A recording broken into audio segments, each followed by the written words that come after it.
Small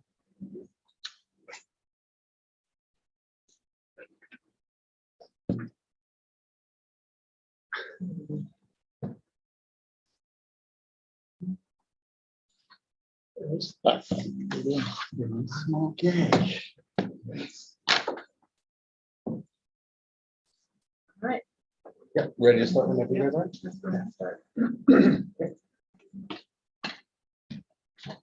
Okay, good afternoon, everybody. Can you hear me? Yes. All right.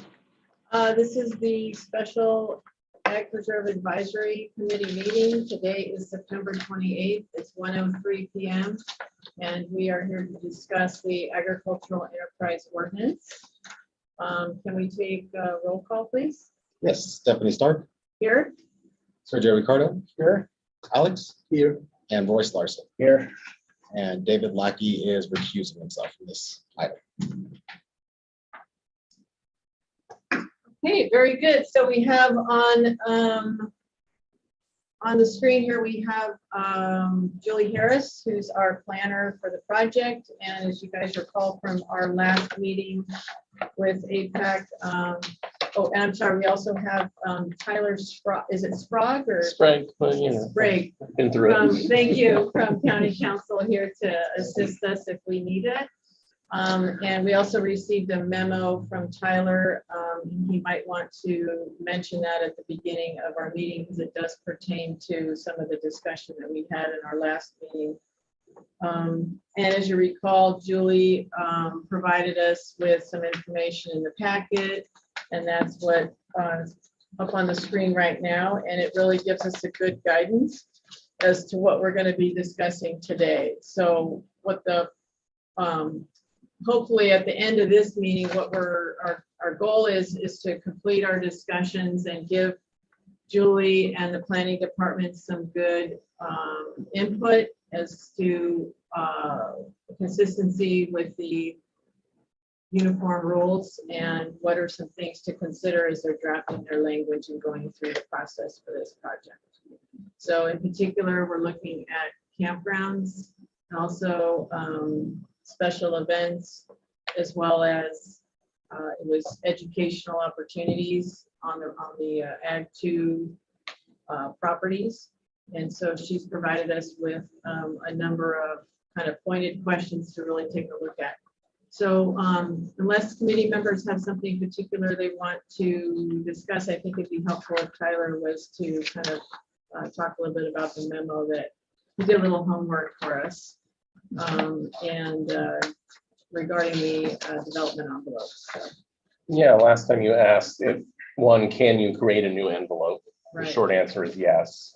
You only need envelopes for activities that are incompatible with the Williamson Act. So camping and or recreation itself is compatible with the Williamson Act. So you wouldn't need to create a separate envelope for it. But there becomes this gradation of when it no longer is compatible, and that involves how much are you improving the property and how much are you removing the agricultural use. So our rules say wilderness camping. That sounds like exactly that. If I walk outside and I throw a tent on the ground, that's a compatible use. I don't need an envelope. I don't need to separate. Right. But when I start putting in bathrooms and pads and parking spaces, that's not a compatible use anymore. So that would be allowed within an envelope, but then the total parcel or property would still need to be the minimum part of solar property size to stay within the Williamson Act.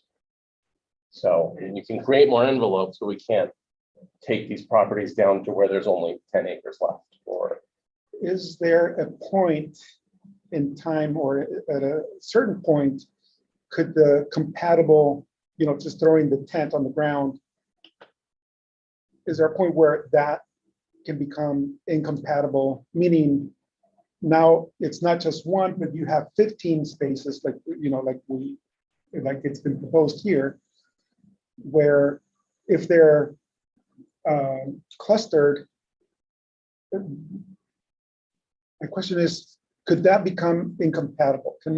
Or is that still compatible because it's still on just the ground? Do you get my question? I'm trying to figure out if there's a point in where you've pretty much taken a good chunk of land and made it more of a incompatible Yeah. use. Again, thinking about Mhm. 15 spaces that may or may not be clustered in an area. And for that, even if you don't have like permanent structures, like maybe a concrete pad or a bathroom or something more permanent, is there a point where you say, well, yeah, that's incompatible because it's like this whole area of camping sites? Yeah, so I guess start at the top. So the Williamson Act allows you to create two types of preserves, commercial ag or an open space recreation. Mhm. So if ours is an open space recreation preserve, and under that, camping is one of the compatible activities. So long, I mean, even in your scenario, if we're not improving that land and it's still just a big open preserve, Mhm. and we've got 100 people camping in it, that's still within that compatible use, because that compatible use was open space rec, which is camping. Right. Where we start to run into that gray and where it's not going to be compatible anymore is improvements. Is it no longer an open space? Have we removed the preserve aspect of it? Gotcha. So there may be, I mean, obviously there's all government rules, so there's all this gray area. Maybe there's a point where you have 100 people camping on it every night all year. That maybe isn't a preserve anymore. Maybe it's not an open space, even though it meets the very basic requirements. But Mhm. that's going to be a project by project questions for that scale. The easier line is, I want to put in 3 bathrooms and 8 concrete pads, but go ahead, but that's not a Williamson Act anymore. Julie, did you get any, are you able to hear the discussion, by the way? Because we have a couple open windows. I want to make sure you can hear it. Yes, I can hear the discussion. Okay, very good. Thank you. And then, did you get a copy of the of county council's memo to the committee? Did you get a copy of that? Is it in, sorry, is it in the box folder? It was an internal document. I'll send it to you right now, Julie. Okay, thanks.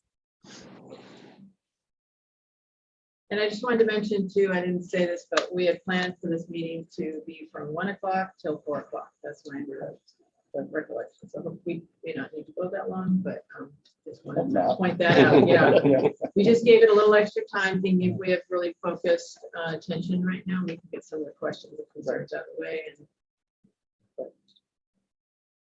And go ahead, Bryce. Okay, yes, I have a question. Mhm. Couple. Good, good. As far as development, if they bring in a porta potty on a trailer, is that considered building a bathroom and therefore development? That's a question for the committee to decide. The rules are open-ended in that, you know, maybe we have, what is exactly it saying? Significantly displaced agricultural operations. So obviously, is it a smaller property? Is that going to take up a lot of that? Yes or no? Is this a giant property and one porta potty really is not going to impact the ag operations? Okay, so a lot of these are going to be case by case, given the size and nature of the ag operation. Then my other one was the size, that 2-acre envelope. If they do begin to develop and stuff, that's got to be part of that 2-acre envelope. And the 2 acres is a Santa Barbara County. Correct. So the Williamson Act at a state level just says any incompatible activity can't be part of a preserve. So it needs to be in a separate zoning envelope. Within Santa Barbara County, we define that as 2 acres or a percentage of your total lot size. So we or you could amend your local rules to say it could be a total of 5% or 5, you know, you could make a determination. So long as that total parcel size does not drop below the minimums for the type of activity. And there are counties with 5%. Yeah, and you can, yeah, it's totally up to you. Yeah, And no, go ahead, sorry. then and we've seen this an awful lot. It says it can't be a finger or a barbell but there are areas that I don't know how you get around it because of slope and terrain. And that is that would be essentially a variance that this committee could grant and say, yes, we do not want to have someone carving out these tiny areas. But if I'm looking at your slope and your hillside and it's going to be impossible except to run it right here, you all can grant that as essentially a variance and say, Okay, We do have some language in there now that addresses that. too. I mean, for a camping, I call it camping envelope. I don't see it as such a big problem to allow the finger, because it's basically just, you're just camping, and so it's not the same as with your residential envelope where your guest house has to be like next to Yeah. the main house, Yeah. right? So I don't see the finger or the thumb or the barbell or whatever. I don't see it as a big problem.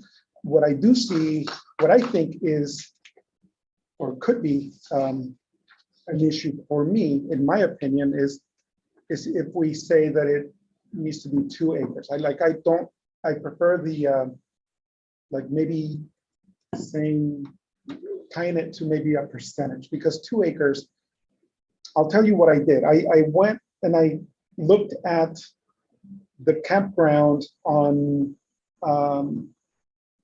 what's it called? No, the Paradise Campground. And if you look at their website, they have 15 campsites. And so I went to the aerial and I drew the area that they actually use for that campground for 15 camping sites. That's almost 5 acres. That's 5 acres. So if you're talking about 2 acres for 15 camping sites on ag reserves, I think that's too small. Because, part of the reason you want to go Right, by San Ynez by River. San Ynez River. Yeah, and that's pretty packed together. The campground is pretty packed together, I'd say. So yeah, you might have a point there. How you gonna fit 15 pads on smaller size? is that a developed though, camping? Yes. Okay. They do yes. have They have permanent bathrooms. bathrooms. Okay, They do have like paved pads or some kind of paved driveways and pads around the place. Yes, roads. So I guess, yeah, that I wanted to make that point, that to me, it looks too small if we're talking about 2 acres. And you're saying that was 15 campsites on 5 acres. Per my calculation.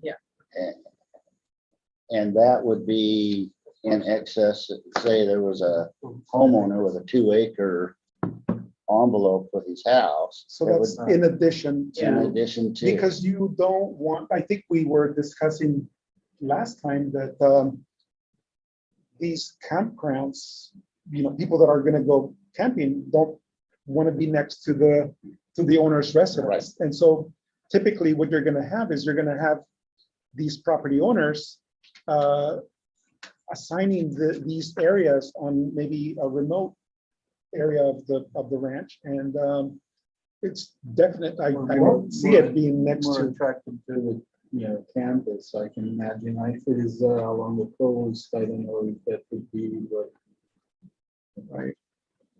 a private park. My personal bias, I'll state it up front. Mhm. If we're talking about ranching, and that's all they do is ranching, and they don't have some other business, it's hard to stay in business with cows. Right. And if they can bring in other money, that will help them keep the cows. And can we make it so that's possible? That's number one. But number two, and this is the Hollister Ranch, for example. Hmm. They have their 100 acres, but if all of them decided they wanted that extra 5 acres, is that too much? Yeah. Is that, Yeah, how do we? Yeah. that's a good question. That's a good point. And the co-op there is kind of using the entire, Right. so it's almost like, we need to be a special Yeah. place for that area. I could see that becoming a problem because you probably could have, Yeah, you Tell have us to some ranch owners. parcels along the ocean that probably would use the opportunity. Absolutely, you know, there are people that want to go surfing and now they have an extra 5 acres for their surfing 15 rights and. sites, and that would be permanent. Let's say. Yeah, so it looks like the dilemma here for the committee would be whether, what kind of use would require not having the extra acreage for the permanent improvements, and then we would want to go with the improvements, and the development envelope would need to increase to a certain point, and at what point is we are getting out of the purpose of the Williamson Act to preserve the agriculture. Right. And that's, so is there any, like, your feeling about the size of the contract that could accommodate that type of improvement, improve the special development envelope? Or maybe we should focus on that. Is that 100 acres or is that 500 acres? Can we, Yeah, that is a good question, and that, I think I this, don't have a feeling yet, so Yeah. on that one. well, this was one of, I think this is one of Julie's question, on her memo from September 7. Under 1C, she's asking, should there be a minimum size of the premises before a campground should be allowed? And so my immediate, like, Can you scroll down, Jonathan, on that? yeah.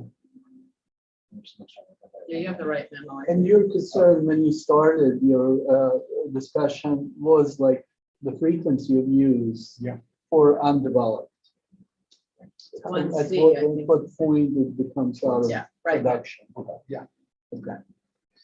That makes sense, right? And- You know, if you do May it I, versus may incidental. I, sure, may I confirm something to clarify my understanding, and then to also just wanting to throw in some food for thought, but just something as I was listening to the conversation. So I know there was some discussion about maybe 2 acres is too small. And I wanted to make sure I'm understanding correctly that in our uniform rules, typically our non-agricultural development envelope, which is typically applied to the single family dwellings and additional residential accessory structures. So that's typically 2 acres or 2% of the premises, whichever is smaller. Is that correct? 3% of premises.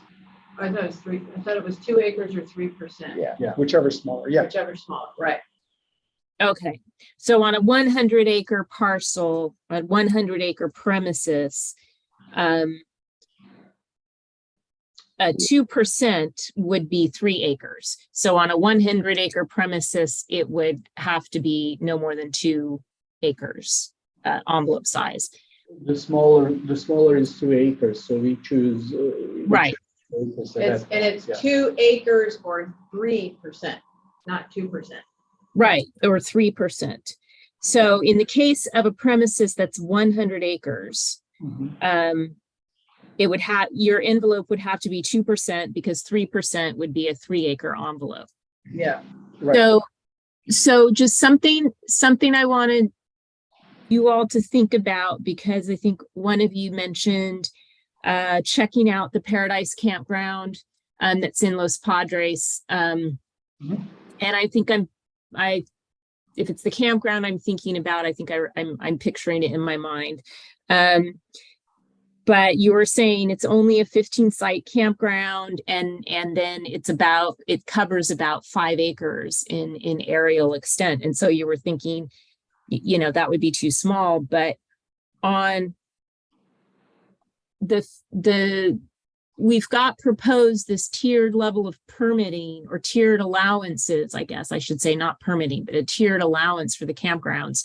So if you're on a 100 acre parcel or smaller, you could not do more than 15 sites.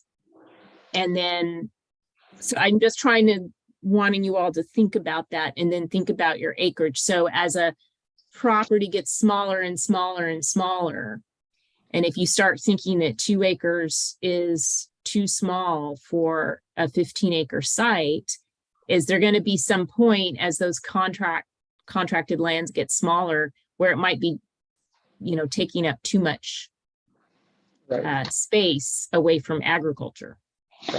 And so that's where I was going with Julie on your, because you did ask if there should be a minimum size of the premises. And my initial thought was, yes, definitely. I think I want to, and I think you were using the farm stay where, as a comparison, where, the minimum there for farm stay is 40 acres. So I'm thinking, yeah, to be consistent, to me, it would be good to have that as be the minimum for campgrounds on ag preserves. So minimum of 40 acres. And then, yes, I agree with you in that it should go down as the size gets smaller. Of course, the number of campsites should be going down as well, should be lowered. So the only way you do that is if you just say, okay, well, it's going to be 3% of the size of the property, or as an example. I'm not so sure Okay. on the map, but that's how I would envision this working, so that the less acreage you have, especially for these prime contracts, the less number of campsites that you can have. And again, I want to make sure that I make clear that I'm still thinking that these campsites should be clustered, because for assessment purposes, I want to be able to carve out the area so that it's valued separately, not as an agricultural property anymore, because that's not the land use anymore. It's more of a recreational use. So I want to make sure that the assessment is done properly. So just to check in on consensus. So it sounds like we in agreement that at least for the campsites, campgrounds, that we're looking at clustering. So is that something that we'd all agree that that's a good approach to take, is clustering it? Or I'll say clustering for the sites that require development, any kind of development, like bathrooms, roads, that kind of thing. Is everybody in agreement on that? Yeah, I'm not sure if we agreed on barbells and fingertips or Oh, okay. whatever. And somebody had a comment, maybe you, that it's not as critical as the development. Yeah, My opinion, right? I kind of agree with that. Is Yeah, that an agreement? Okay. So clustering, and then you can do barbells and other configuration. Okay. So somehow on the uniform rules, we need to differentiate between the two envelopes. One being a residential envelope where the Yeah. barbells and the fingers are not allowed, versus the Like an enterprise envelope or something. something like that. To make sure that they're separate, they're Yeah. different. is there any point to consider quality of the land, agricultural land? Like if it's a prime farm? Yeah, and that is versus, done on some of the other counties. They did say that I don't know about the envelope itself per se, but they did say that try and put these, like the camping on non-prime soils or non-prime, less productive land. And then, like, if it is like creeks or whatever, are there any other, I guess that's part of the Oh, permitting cool, thank you. process, but Yeah, that's okay, cool, thank you. as Yeah. far as like environmental impacts on ocean, coastal, or creeks or whatever, that's part of the, That would be- Julie yeah. could answer that, it's Yeah. part of the planning permitting. Could you repeat that, please? The impacts, environmental impacts on the, let's say, creeks or coast, those would not be considered by this committee, right? That's correct. And we're proposing that there be a minimum setback from creeks and other native vegetation, sensitive habitats. Thank you. So who would determine that though? I mean, The planning. planning would be. Yeah. That would be a planning endeavor. I was gonna also mention, so the ordinance is for the Ag 2, is it the Ag 2 designate, land use designation, or is this proposal for Ag 2 zoning? Julie? Well, it's proposed for Ag 2 zoning, and so that and we're proposing it just for the zoning, so it can be Ag 2 zoning or ag commercial zoning, AC zone or AC land use designation, which is what applies to most contracted lands. Okay, and most, would you agree, or could you characterize where most of that, that Ag 2 zoning is? Is that in the more, I mean, that's not gonna be in Carpinteria, that's gonna be in the more, larger 40+ size? Most of the Ag 2 zoning is everywhere on the Gaviota coast, all the way out to Vandenberg. There is a little bit of Ag 2 zoning around in the foothills of the Goleta area. There's a little bit of Ag 2 zoning that's up in the inland hills, the steep hills of the Carpinteria Toro Canyon area, but there's not, it's not a significant amount down there so much, and then you hit the Los Padres National Forest anyway. So most of it is Gaviota Coast out through Vandenberg, over the top of the San Ynez Mountains, and then, as you know, pretty much almost everywhere in North County and Cuyama Valley outside of the urban areas. Yeah. Yeah. And I think that some of the areas, to me, like a camping endeavor is more compatible with some kinds of ag than others. Like I can see it much more compatible with a less intensive ag use. And I'm sure that has not, that was brought up in an ag meeting. I think that you hear from the rotational crop growers, it presents all kinds of problems for them. So we need to be aware of that. We can't, that's for those reasons I was thinking maybe we look at larger lots. Ag 40, yes, maybe we look at non-prime lots only or camping. Yeah. So that would already bump you to 100 acres plus for the premises. So that's a consideration too.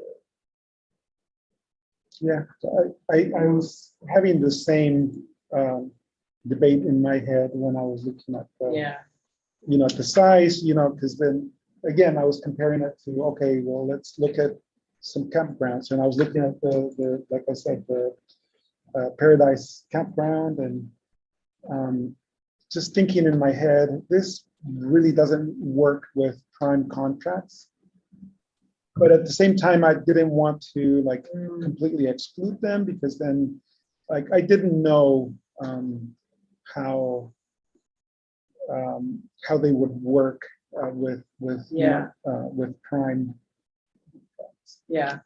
And mostly because of, I guess, the smaller the lot, you end up with more intensive uses sometimes. So, Yeah. Yeah. Especially because you have the requirement of 50% of commercial ag. Right. But the other 50% they could camp on. Yeah. So Yeah. So do we, so that was something. And Okay. maybe maybe one way to look at it too would be, so right now they were looking at 40 acre being the minimum. Mhm. Maybe we could say maybe 60 acre could be the minimum, but see, I don't even know what would be like a good. That would be difficult. I would, in my mind, I'd stick with kind of what the numbers we have now. That we that already work have. with, which is a bright line between prime and non-prime contracts. And then, yeah, And then we have super prime and that are conglomerates to make a prime. So is that any? Well, in the option for- super prime, most of those are gonna be in, ag one zoning, Right. right? Is that right? In Park there, isn't that, most of that's ag one, especially the really small super prime lots, really? So the Cart Valley on the valley floor is all Ag One. And I know they do super prime contracts down there. I don't know if super prime contracts are anywhere else. But regardless, this project is not proposing uses on Ag One. Yeah. Okay. Is that Okay. There may be some super prime in Goleta. Yeah. There may be some. I mean, they're allowed because super prime is allowed on anything south of the And before the. San summer. Ynez. Mhm. So if Goleta, if some of that, well, I don't know if any of Goleta's urban ag is in contract right now. They are. Okay. It's all Ag One, and a bunch of it is being looked at for the housing element. Yep. Yeah, that is true. But it sounds like the envelope might be a good way to address not just the camping, but also we have other uses that we're supposed to be looking at today that we're going to get to that, like special events, things like that. So we could also consider maybe those uses, like we're gonna, at some point, we're gonna talk about stacking. So like if you allow the camping, then they also have this. So that's kind of a nice, clean way with that envelope. It's a precedent's already been set with the farm stays where they had an envelope set aside, and it sounds like that's a good way to support that. The one question that came up last time, I think Royce, you brought it up, was about is there going to be any fencing, separating the envelope? Because Yeah, especially in areas where you're cattle grazing, you may have cows walking up to the campground and so, and yeah. And I think that's typically what landowners do to protect that area. I mean, that would make sense. We don't necessarily require that in our uniform rules, to require fencing around that area, but we usually use that as a way to designate that envelope as depicted on like the site plan. There's not additional impact if you already have developed the site, Yeah. fence around it, won't additional impact. Right, Maybe some like passing through for a cattle or Yeah. whatever. Well, that's Yeah. where my thoughts were, is that then suddenly that excludes the agricultural purpose Right. Mhm. and fence, if it's a barbed wire fence, it's pretty permanent, so. Right. And we already taking that part of the envelope outside of the agricultural use anyways. So there's no reason. Yeah. I mean, we definitely don't, we don't require it, right, for the development envelope that we have right now. No. We don't prohibit or discourage putting that. Yeah. Only in certain instances where I remember there were some, again, the ranch example where the cattle needed to pass through to be able to enter all these canyons in back, because Yeah. you can place that fence strategically so it completely closes the access. So I don't think that should be the allowed by the uniform rules. Is your concern, Royce, that if we have too much fencing, that additional, let's say we said 2 acres, would that? Right, Yeah. exactly, and then it becomes, instead of wilderness camping or however we define it, it becomes a camping site Yeah. that would need its own envelope.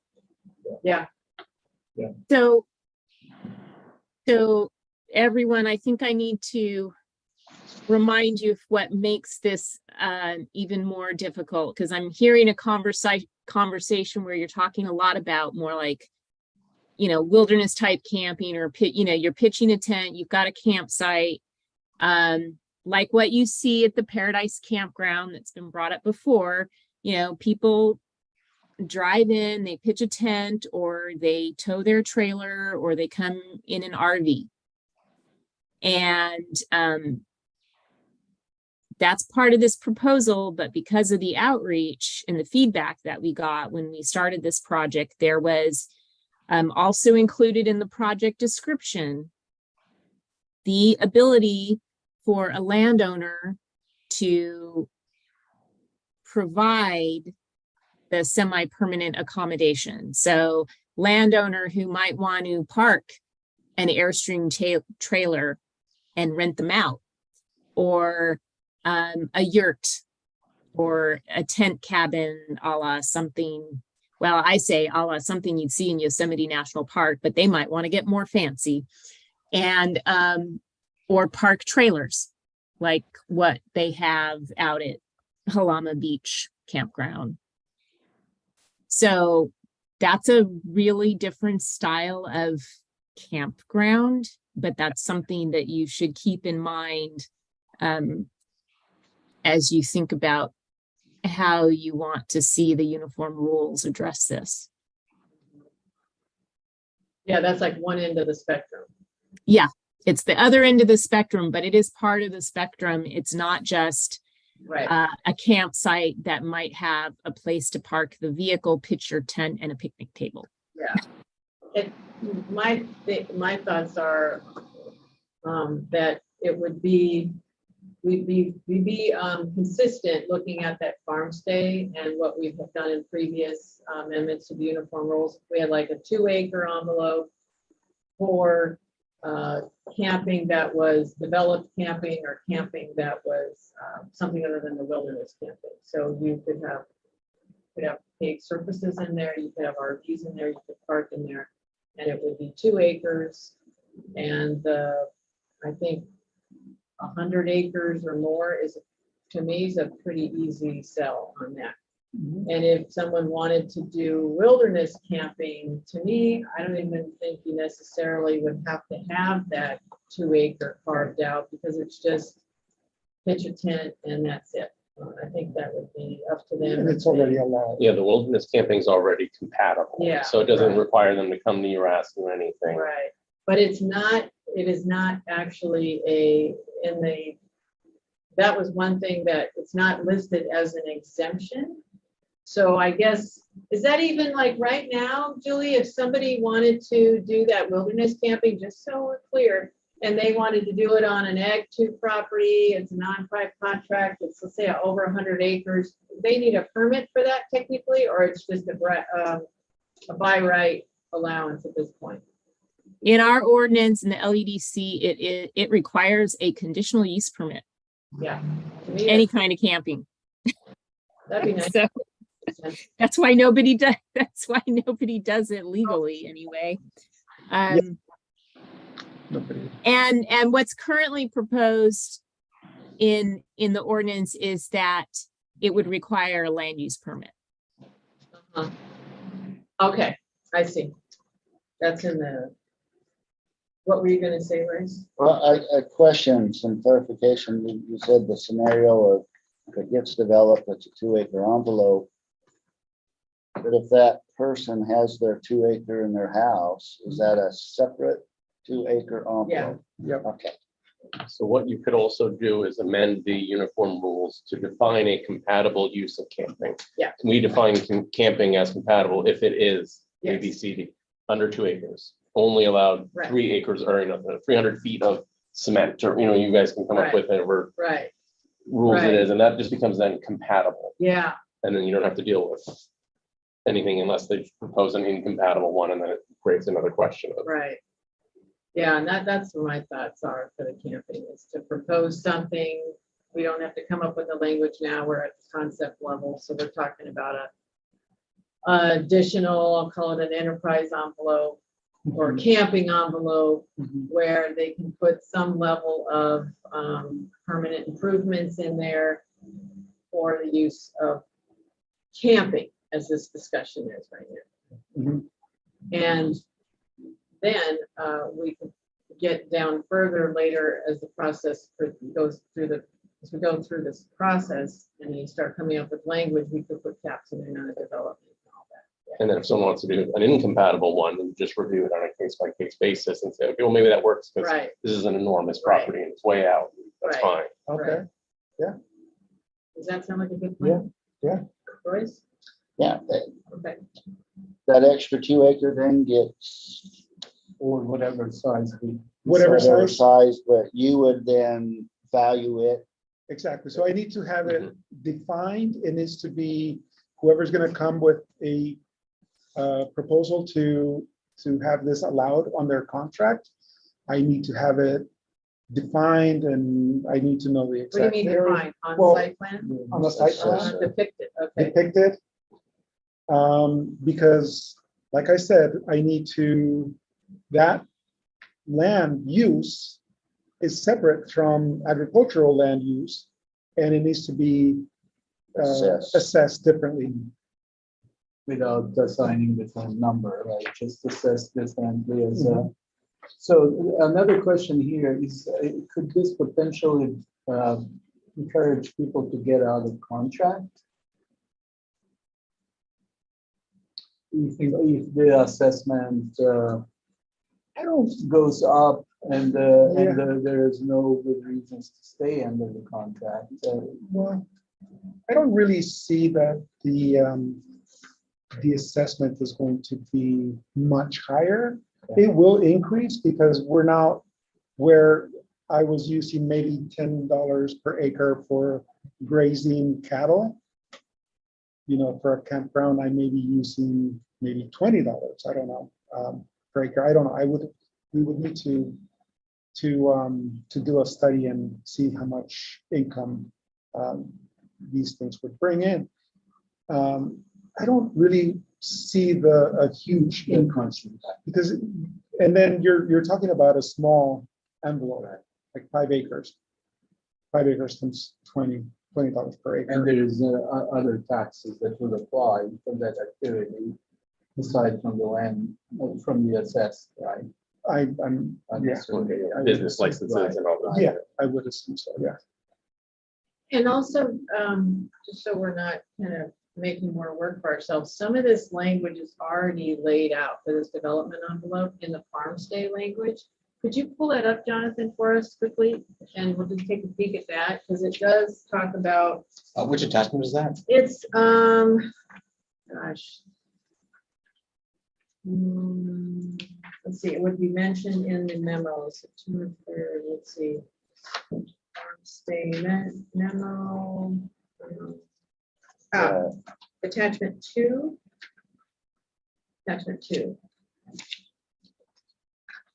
And the front of it just looked like it was like this. So, Oh, yes, So I think it is page- this one. Page 29. 29, Page 29. thank you, yeah. yeah, I looking at this. That's in the memo, that's this. Yeah, keep going. Yeah, that's the, you're getting close though. Got one more. It should be red. Yeah, one more. Yeah. We're almost there. Coming right up. Okay, there we There it go. is.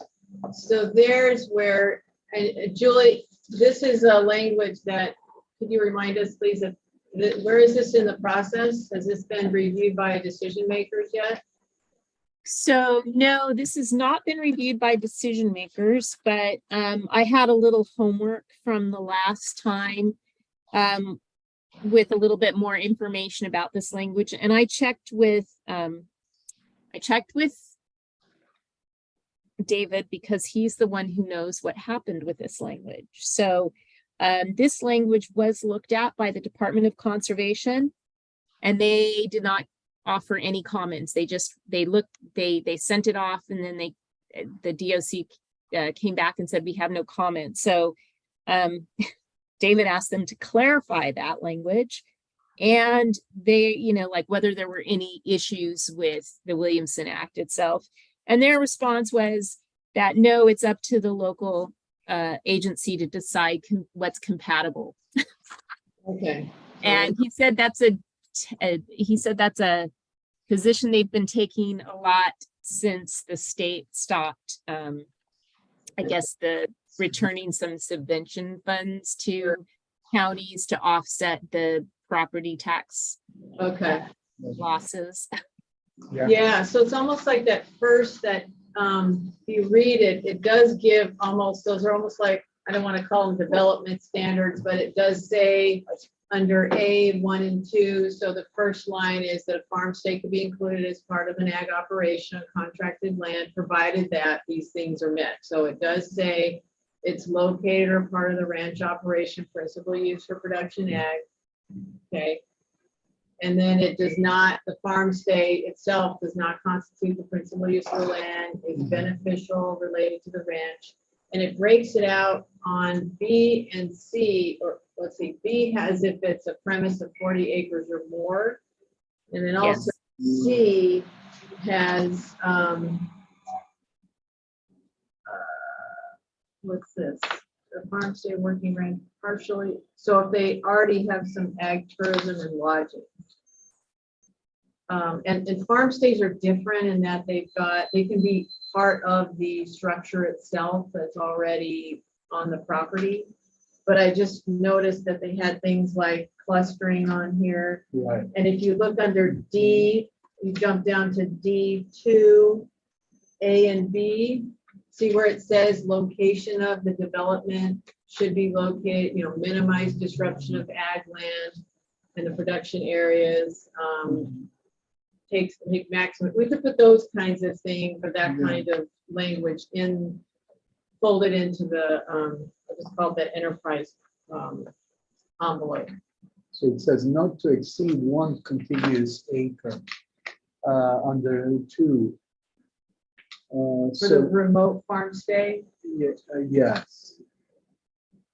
So that's looks like the acreage. And then it talks about fencing, utilizing. and this is for premises of 40 acres or greater, so it is a Yes. smaller lots. It could be smaller lots, yeah. And Julie, is the farm stay proposals, is that also for Ag 2 zoning, or was that also for Ag 1? Is it just It's Ag- only for Ag 2. Okay, that's what I thought. So that could be a question of stacking that you mentioned before. Uh-huh. Would this be That's for us to consider, right? yeah.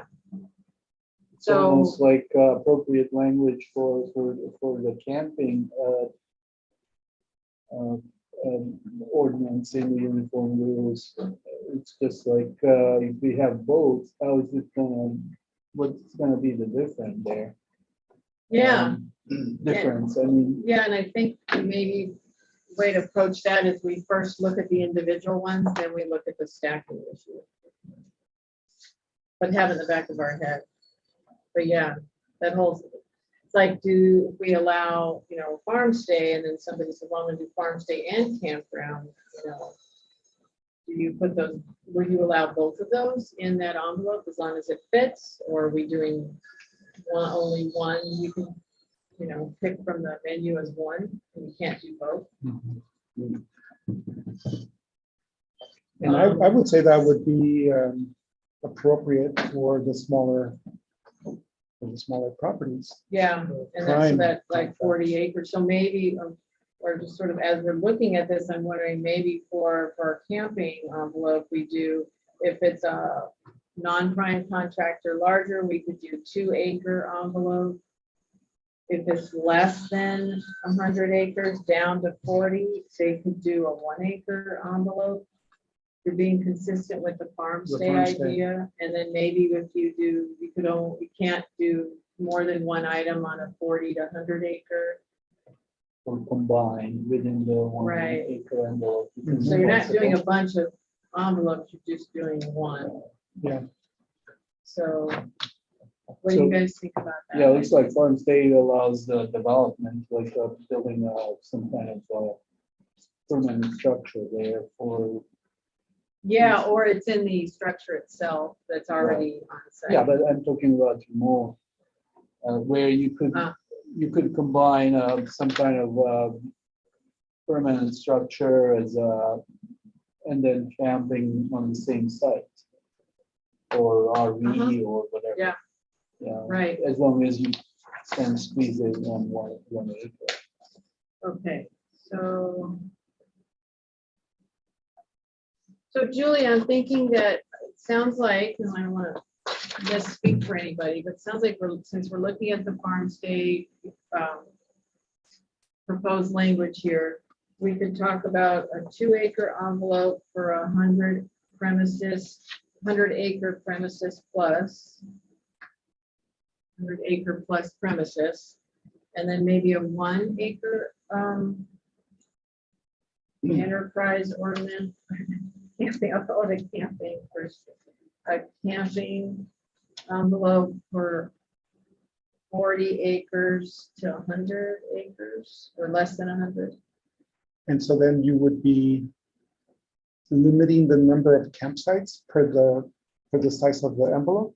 So like in 2 acres, can you fit, can you put in 10 campsites or 15 or 20? Would that be, Yeah. is that what you were thinking? Yeah, I haven't Okay, gotten that- that far, but that seems reasonable. Yeah, because like I said, I think for the 15 sites that I saw on the Paradise Campground, like I said, that was bigger than 2 acres. So Yeah, then we're gonna limit it to 2 acres, meaning we're gonna limit the number of campsites. And it, you know, I guess it'll depend on what the property owner wants to do. Yeah.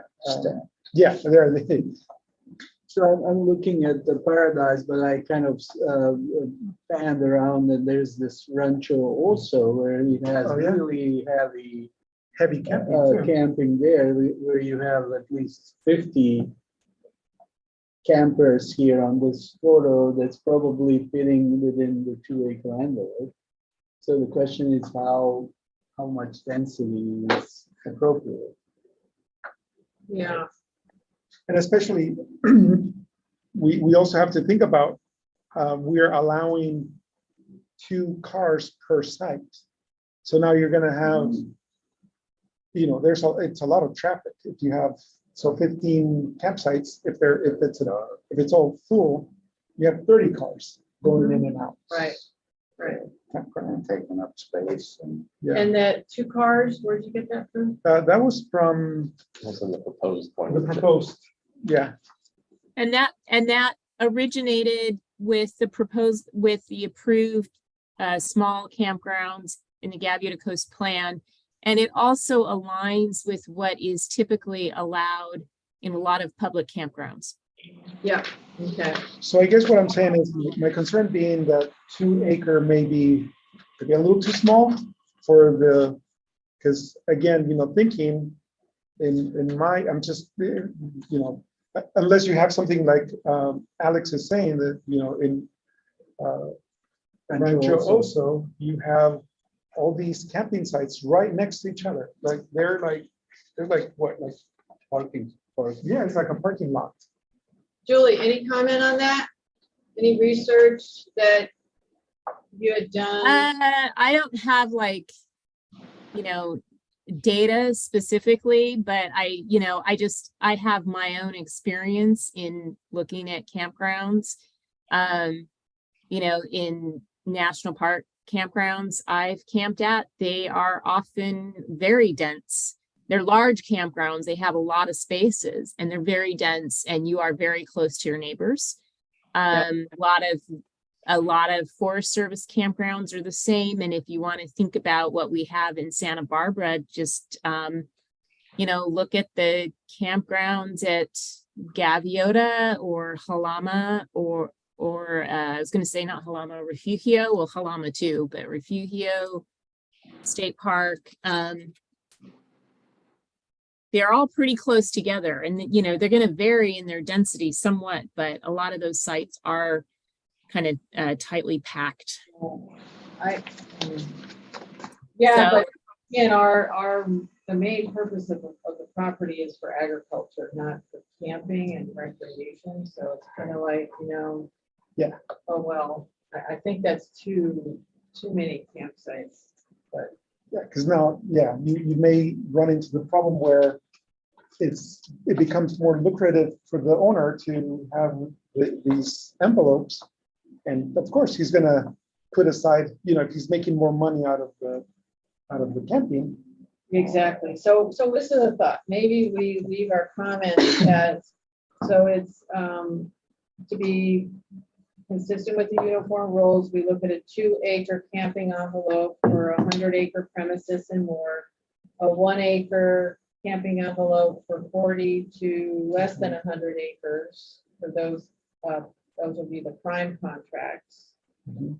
And then we have some language in there that limits the number of campsites, and we're thinking that 15 is just too many for that 2 acres. Throwing that out there. But we will also limit the amount of permanent improvements, so we put some language is put in there, and then also limit the location of the camping envelope itself, so it avoids prime soils, avoids production agriculture. And then that's the extent of our input. Just- Well, one in the farm stay one here, Yeah. the language here, Mhm. I'm not sure I understand it, is beneficial and inherently related to.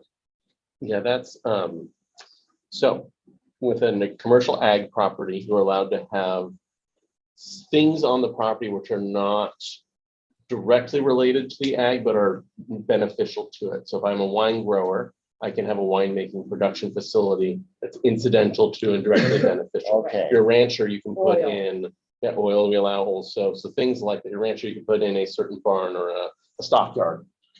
So the farm stay, the way they're getting around this is calling the stay incidental to the agricultural use. So but it that says would be it also has, permitted.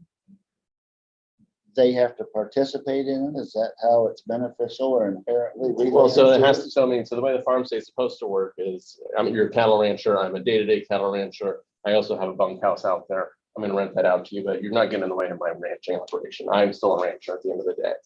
I'm a winemaker. Yeah, I've got a barn. I can put some people in it. It just Um, supports the Right, it supports, yeah, I mean, it's a kind of a, I understand your confusion. It's a little bit of a stretch because it really is not beneficial or incidental. But we're, allowing that. That's what we're saying. The other idea of the farm stay, and this comes out of, this comes out of state law, which is called an agricultural homestay. It's intended to give the farmer that a little bit of extra income. They can educate people about, the farm, where their food comes from, things like that. Get a chance to experience what farm life is about. Maybe do some things like maybe collect eggs. I don't know, once you start allowing people to do other things, there's going to be a whole liability issue that they're just going to have to deal with their insurance. Yeah, I Um, didn't call it a farm stay. I see that. I don't see that if you got a group of people going out for a weekend to camp. They're not gonna be herding cattle, or they're not gonna be picking up eggs or being taught how to make wine or whatever it is. They're just getting out of the city. just yeah. getting out of the city. They are there enjoying the area, they That's develop true. an appreciation for it. It's gonna be, you can consider that a positive impact on the overall economy, because this potentially opens, hundredfold, this kind of a section of the economy or industry. You could say, I don't know, it's gonna be like much bigger potentially than any kind of state, county campgrounds or even hotels and tourism large. So it could increase tenfold, 20-fold, based on the potential to do it. Especially So now. that's probably some impact that, everybody needs to kind of try to Well, and- imagine. Somebody would say it's very positive for the economy. And that's why I said I was in favor of helping, like a rancher in particular. Because I know of very few ranchers anymore that's their only Uh-huh. source of income. They can't make it. They have to have something, or they're gone, and then what gets developed or. Yeah. then that property owner now has two options, right? That property owner can do a farm stay, Yep, or they can open up an incompatible campground, but within the, Yeah. rules and regulations Right. set forth. Okay. So what do you think? I like that it's tied to the farm stay, to whatever farm stay is. I mean, that language is already there. Yeah, I think. The only language farm stay has that barbell and clustering. Yeah, they Yeah. do. Maybe we should consider to match it exactly, so there's Yeah, and no. And I put down, limit location of the camping envelope, and I could say something like, mirror, farm stay. Proposed language or something. And we are, I mean, I'm not planning on doing like a formal motion with this, Julie. You're just listening to our input, right? I am listening, I'm taking a lot of notes. Okay, what Hoping is to get a summary yeah, of what you're looking to go in, because I'm seeing a lot of conversation, I'm seeing a lot of little nuances, why don't we do this? and then? I'm not sure what to do with some of the things I've heard so far. Why don't we do this? Why don't after this meeting, we do a formal memo to Julie from the planning department and say, these are our suggestions. So at least we have to nail that down right now. Yeah. So, again, we're gonna say we feel it to be consistent with the farm stay language. We're gonna say it, what's to be consistent would be like a 2-acre camping envelope for 100-acre more premises, so that's the non-prime. And then a 1-acre camping envelope for the prime contracts that are 40 to less than 100 acres. And we're saying we feel there should be a limit on the number of campsites, that 15 seems too many. Also limit the number. Especially for this size. I mean, that's, if you Yeah. wanted to increase the size of the 2-acre envelope, I mean, you probably could. fit Yeah, more but than- 15 seems like a lot. Limit the amount of permanent improvements. Limit the location of camping envelope to avoid prime soils, things like that. And then mirror the farm stay language regarding maybe citing of envelope. Mhm. Okay, so Yeah, something remote. like that would go into the memo that goes to Julie. That way it takes away any ambiguity, and she's a little more clear of what we're looking for. Okay, Does that sound good, Julie? It does. Yeah, I'm looking at Halama Beach, again, it's probably less than. There's more density there too. I mean, we may be able to fit 15, might not be. in the 2-acre, okay. I mean, I was I can strike the 15. Yeah. I'll just strike it. just strike that. into the- And just to be clear that I understood your conversation earlier in the comments about wilderness camping is already consistent. So if you had a rancher that came in and they wanted to say, maybe put 5 campsites where people are going to drive in and pitch their tent or park their own RV or camper. And they scatter them around the ranch. And they don't have anything really except kind of a little parking area. Maybe they put a picnic table out there for them. That kind of thing, you would not have any problem with those not being part of an envelope. You wouldn't need to like draw lines around them for tax assessment or anything. So it would be taken care of by permitting, by the planning, right? Well, the reason I'm asking where you're at with it, because right now that's not where we're going with our permit process. We're still looking at a campground that is a defined space. Mhm. Right. Yeah, I don't know how, I guess it's fine. I guess the land use stays primarily agricultural use. Was a compatible agricultural use, so it compatible. would not be assessed separately from the other Separately. compatible Right. agricultural. use. Right, Yeah, thank you, Right, Tyler. Yeah, right? that's- Is that not? is Okay, Yeah. I do see an issue with that, with the lots that are rotational crops, because it could really affect adjacent agriculture in a big way. Those rotational crops are getting fumigated and they. Yeah. People. So just an FYI for you all. Before we got our final comments in on the EIR, on the draft EIR, we did, look around at other examples. San Luis Obispo is one that we looked at where they allow some incidental camping. So very low numbers. I think it's like a maximum of like 10 sites or something like that. But they do require the camping to be a minimum of 1,000 feet away from other properties, other premises.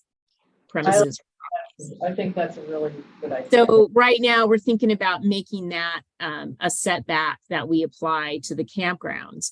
We Right. do, but I also wanted to let you know, we did get a comment letter from the Grower Shippers Association, and they were recommending at a minimum that a 400-foot setback be applied for, I think, the people intensive uses like a campground, a farm stay,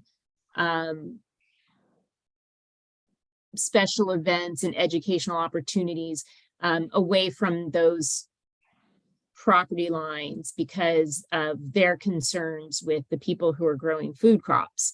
And the 400 feet came from some industry recommendation as the minimum that's necessary for food safety. Yeah. So we're going to try to address that regardless through Okay. through our ordinance language. And then I think, anybody who's growing a food crop, they're not going to be wanting to put one of these next to their food crop if they decide they want to do this at all. They would be putting it on part of their property that's, I'm sure, far away. Nobody wants to camp in broccoli field or. Yeah, no, but that's why we are required to, like, in our uniform rules, think about other contracted lands and adjacent, and that would definitely. And affect even that. prime land that's intensively farmed, Yeah. there Yeah. should be some. Did you guys Buffer want to, does the committee want to include any kind of recommendation about wilderness camping, having heard what Julie had said? I mean, it makes sense to look at that some ways, this ordinance. The I guess. setback Yeah. For them? Setback, Grower Shipper said 400 feet, and San Luis, I think it was, what was it for San 1,000. Luis? 1,000. 1,000. Yeah, Is Is there any there- concern about frequency of that? Yeah. And length of Yeah. stay. I was in the summer in Spain where they in Tenerife where they only allow you in a national park to camp from sunset to sunrise. You need to pick up your stuff when the sun comes up and move. Wow. You cannot like stay over same spot. So I don't know if there's any concern on that as far as like somebody staying for a week or two in the same place with the camp. That's a good question. As far as the impacts. yeah, and on the chart that was provided to us for the camping on San Luis, it just says rural recreation and camping is permitted in the inland area and coastal zone non-prime soils. Not allowed on coastal zone prime soils. The 1,000 feet, Julie, is that in their zoning ordinance or something? San Luis Obispo? Yeah. Yeah, it's in their zoning ordinance. Okay. Okay. So we could say setback, we could say wilderness camping is consistent with, you want to say minimum acreage or premise size, I'd say premise size. as what would be consistent? Not really non-prime? Non-prime is what Okay. I would. For sure, yeah. Anything over 100 acres. Okay, and then do you want to do a setback recommendation? I think so. 1,000 feet seems. Okay, so if we do that, do we want to do a setback for the other recommendation? where we're talking about envelopes. Does the envelope need to be set back from adjacent properties too? I would say so. Okay, I could see potential impacts on the Yeah. neighbors.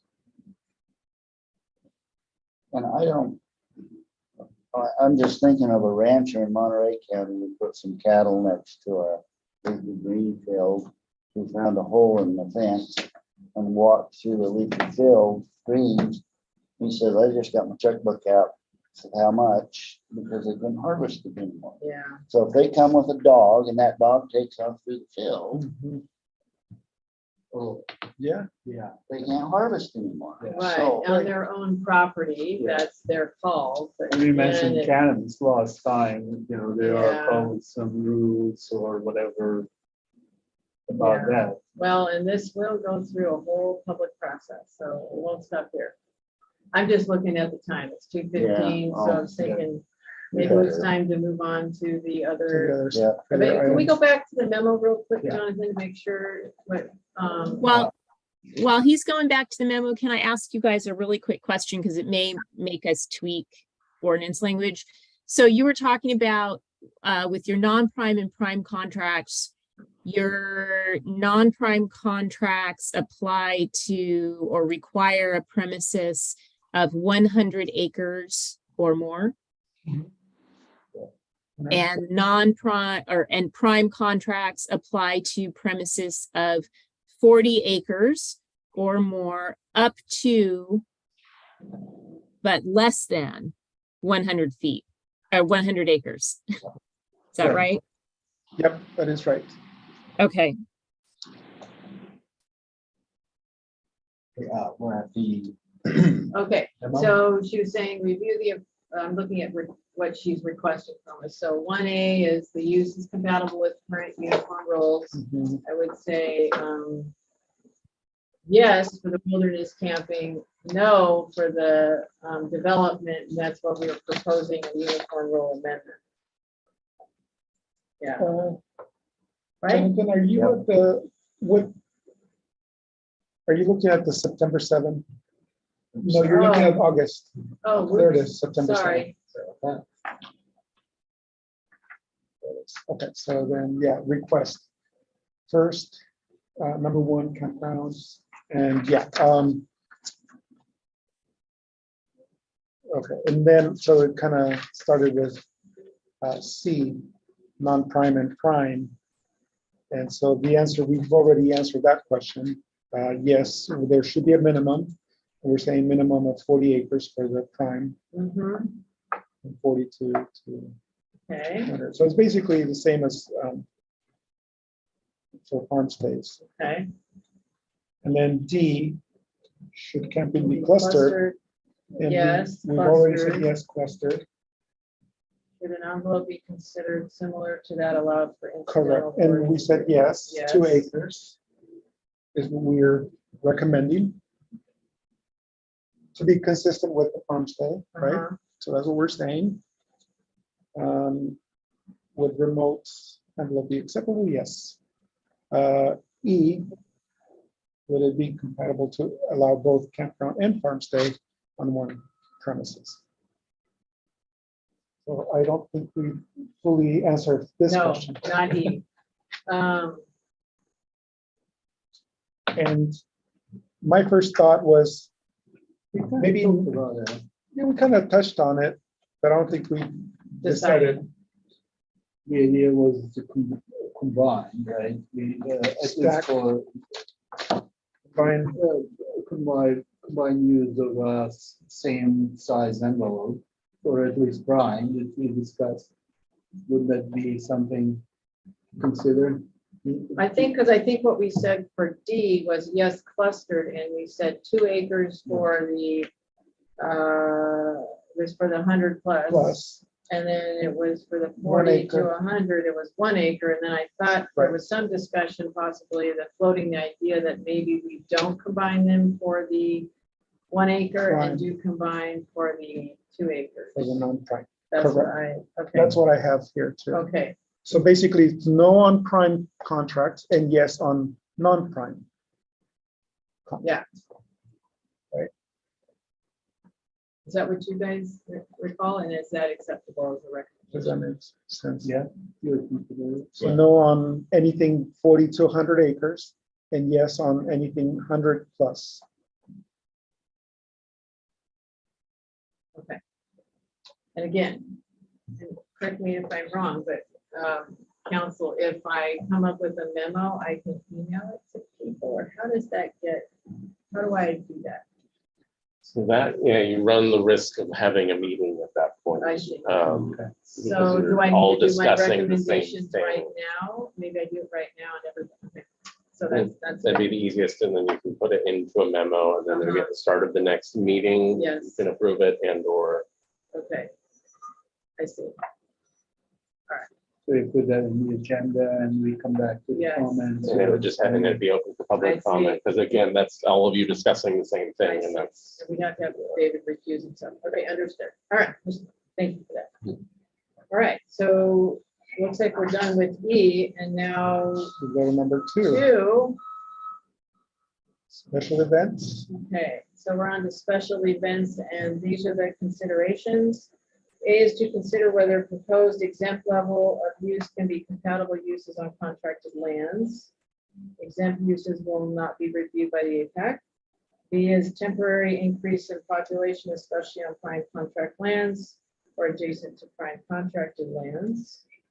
And C, would stacking of uses when exempt be compatible on contracted lands, for example, allowing exempt level of a small scale event and exempt level of an educational opportunity. So if you get a bunch of little exempt, well, they'll still meet up to be exempt.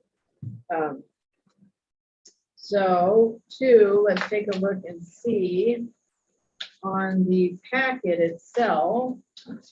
It has on page 2-18, and this is attachment 1. It has the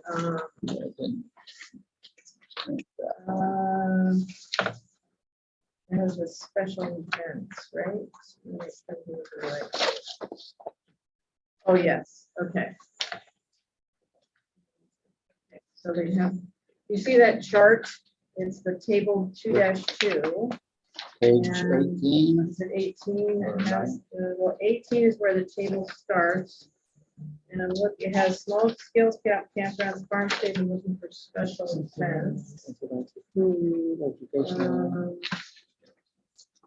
Stephanie, can I say something while you Yes. get started? Just so so what this table's going to show and what you're I think the key consideration is if you are okay with the I think you've gone too far on the table. If you look Yeah, right there. you want to scroll a little bit more, Jonathan, get a little bit more of the next page so you can get the whole thing there. Good. There's the exempt level of use, and that's going to be key because that's never going to come back to you. The low level permit, whether it's a zoning clearance or a land use permit, because it has a permit, it can go before your before the APAC. And so then you can look at it and determine on that project specific basis if it's compatible or if there's anything they need to do to make sure they don't affect the contracted lands. And in that sense, that would be similar to what you do today, which is you see every special events application because they require a minor conditional use permit. So I wanted you to keep that in mind. Ultimately, we don't know what the decision makers are going to do with this and how they might change these more or less, but I just wanted you to keep that in mind. Yeah.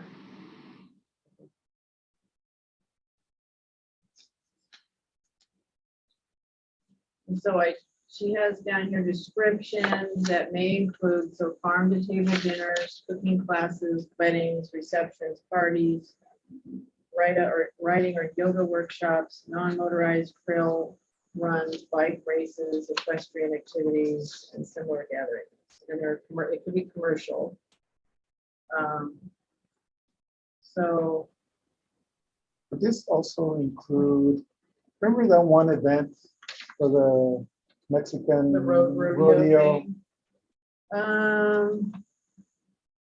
Yeah. think it so, does, right? but That's a That's a special special event. event, right? That, Sergio was asking about that rodeo event.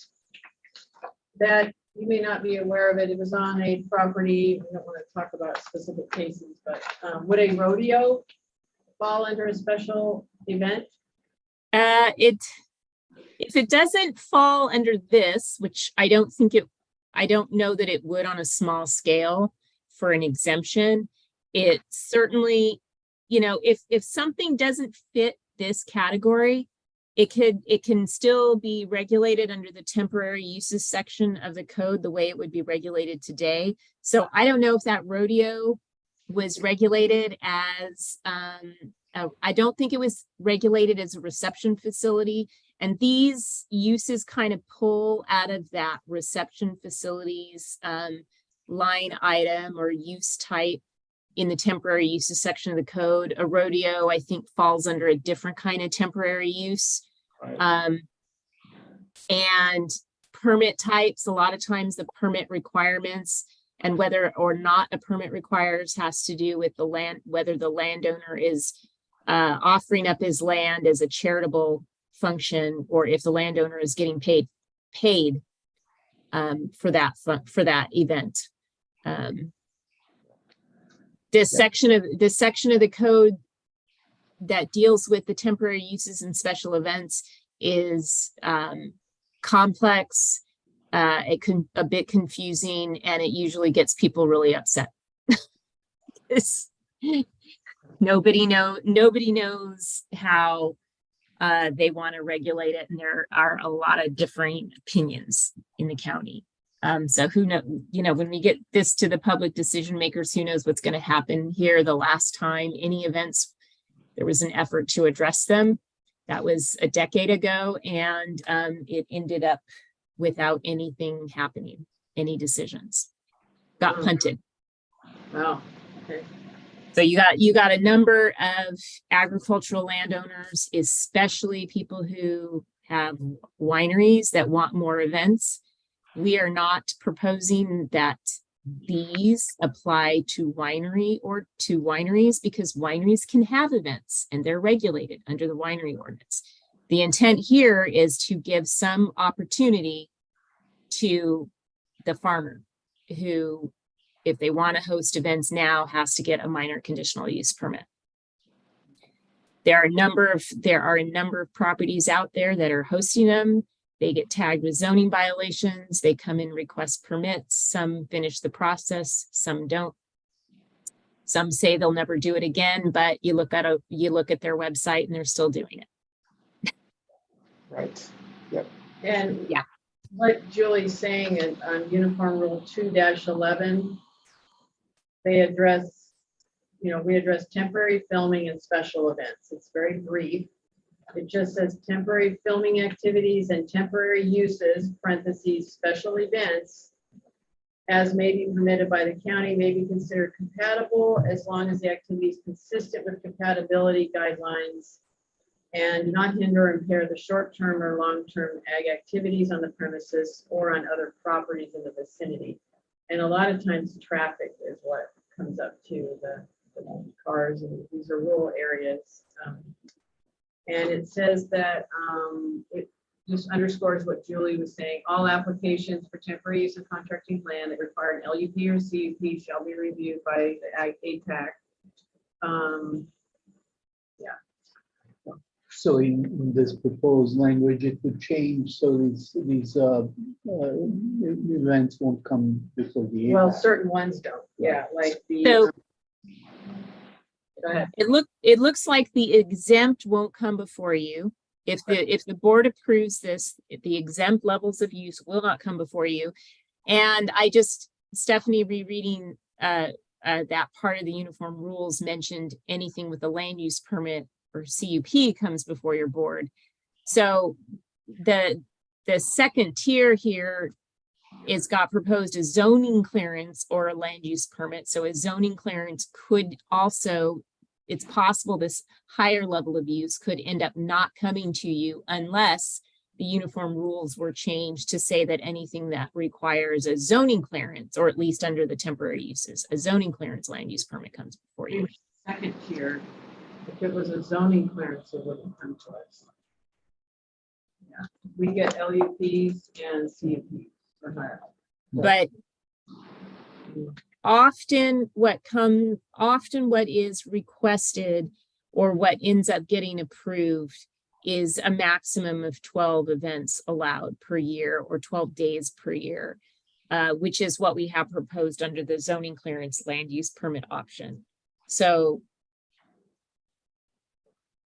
just keep that in mind as well. So it's possible that these wouldn't be larger than the smaller kind of permits that you might see in review. Yeah, so that's that fourth bullet down on that second tier, not Right. more than 12 days per year. Mhm. Yeah. And how is this enforced? Is this enforced by zoning or? Yeah, it's your zone. What is it called? The zoning enforcement? What's the division with?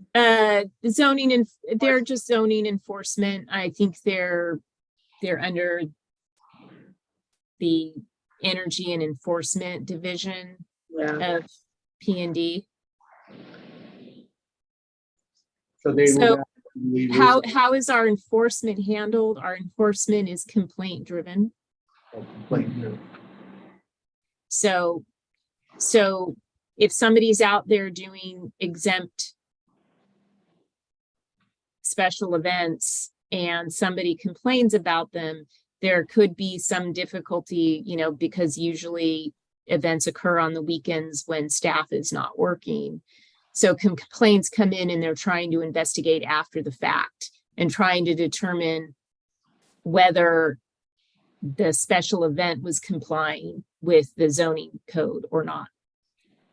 If they could determine that they were not complying with it, then the way to fix it is they can't do those events that don't comply, or they have to get a permit to do a larger scale of event through the zoning code.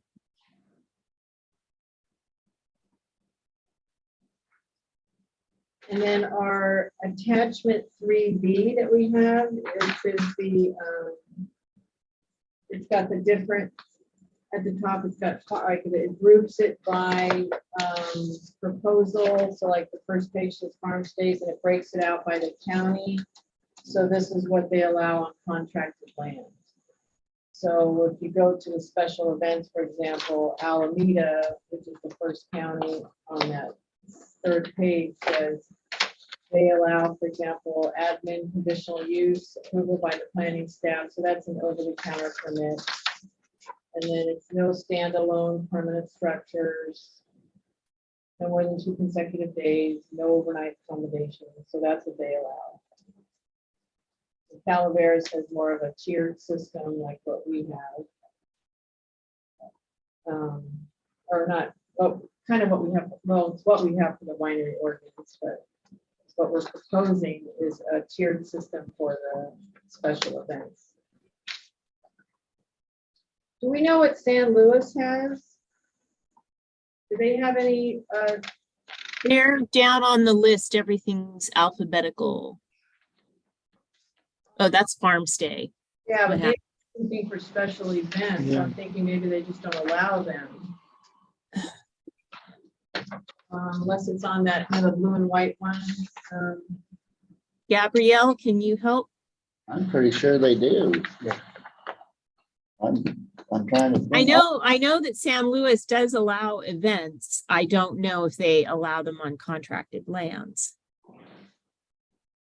Yes, I can go in and check that quickly, but if it's not on the chart, I would believe that they do not allow that on contracted lands. Yeah, because under special events on that blue and white sheet where it's real small print, it does show, and this is a, I don't know which attachment this is, but it does say for San Luis, not a listed use for special events. Huh. Interesting. But Jonathan, they're alphabetical.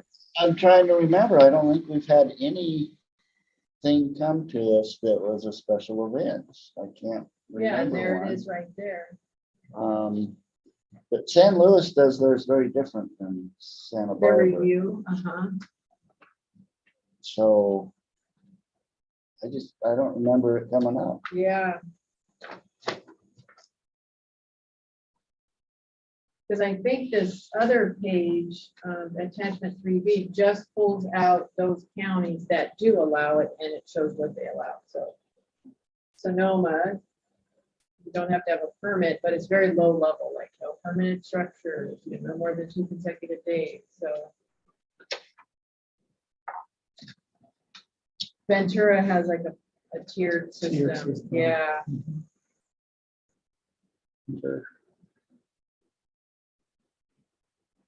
Under 5 acres. That's under the- So yeah, first tier, even under 5 acres, they allow 75 to 150 guests. That's surprising. Crazy, yeah. And it says, yeah, on contracted land, so. I'd be surprised. I would not fly here. Yeah, especially with traffic.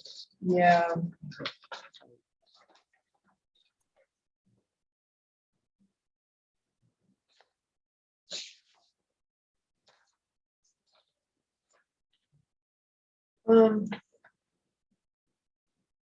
And also on Julie's email, your memo, Julie, when we're going through the questions, it lists special events and educational experiences. So those were kind of looked at together. And we have them kind of looked at it together because they have similar, Yeah, they're different uses, so they're separated out as different kinds of uses, but they have similar types of yeah, allowances under an exemption. yeah.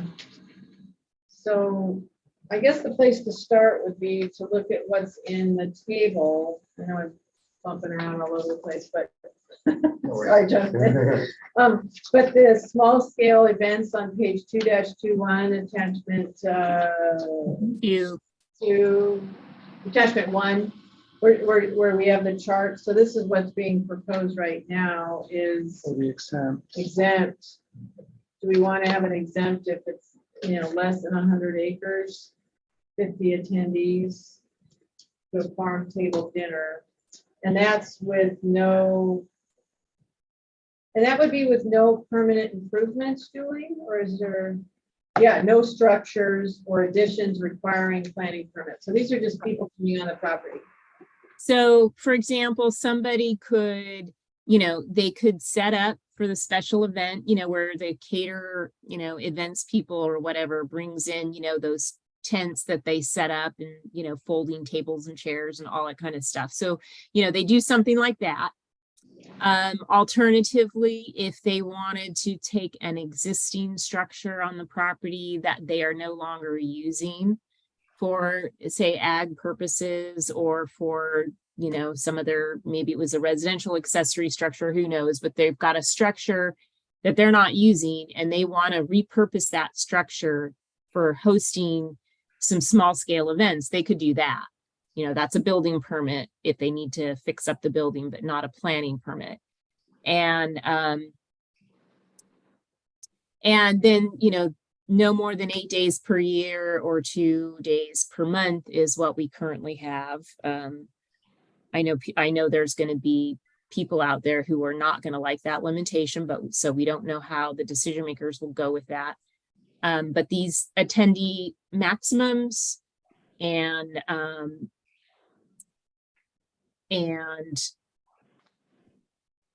it's really, do you think that's appropriate or compatible, I guess, on contracted lands? So it's bringing people on the property, but no, And some clear limitations. And I will say now, you are going to want to look at education a little bit differently, because education will actually allow more people over the course of a year onto the property than the small scale events would allow. yeah. And that's on page, what is that? Animal food service. Oh, that's on page 2-19. Can we take a peek at that, Jonathan, please? Okay, Little further, everything's alphabetical. There we go. okay, so this one is educational opportunities. So the exempt is right there. So the third column over, then you've got the second tier. And then the third tier, okay. So educational would include small guided tours, academic, technical training for farmers and ranchers, educational workshops, botany, bird life. Bunch of stuff listed there. And then you can't see it, but photography, astronomy, other ag, natural resources, cultural, educational experiences. So these are the guided tours. So it looks like it's just same thing, no structures or additions, but it's just people on the property. That's right. Yeah.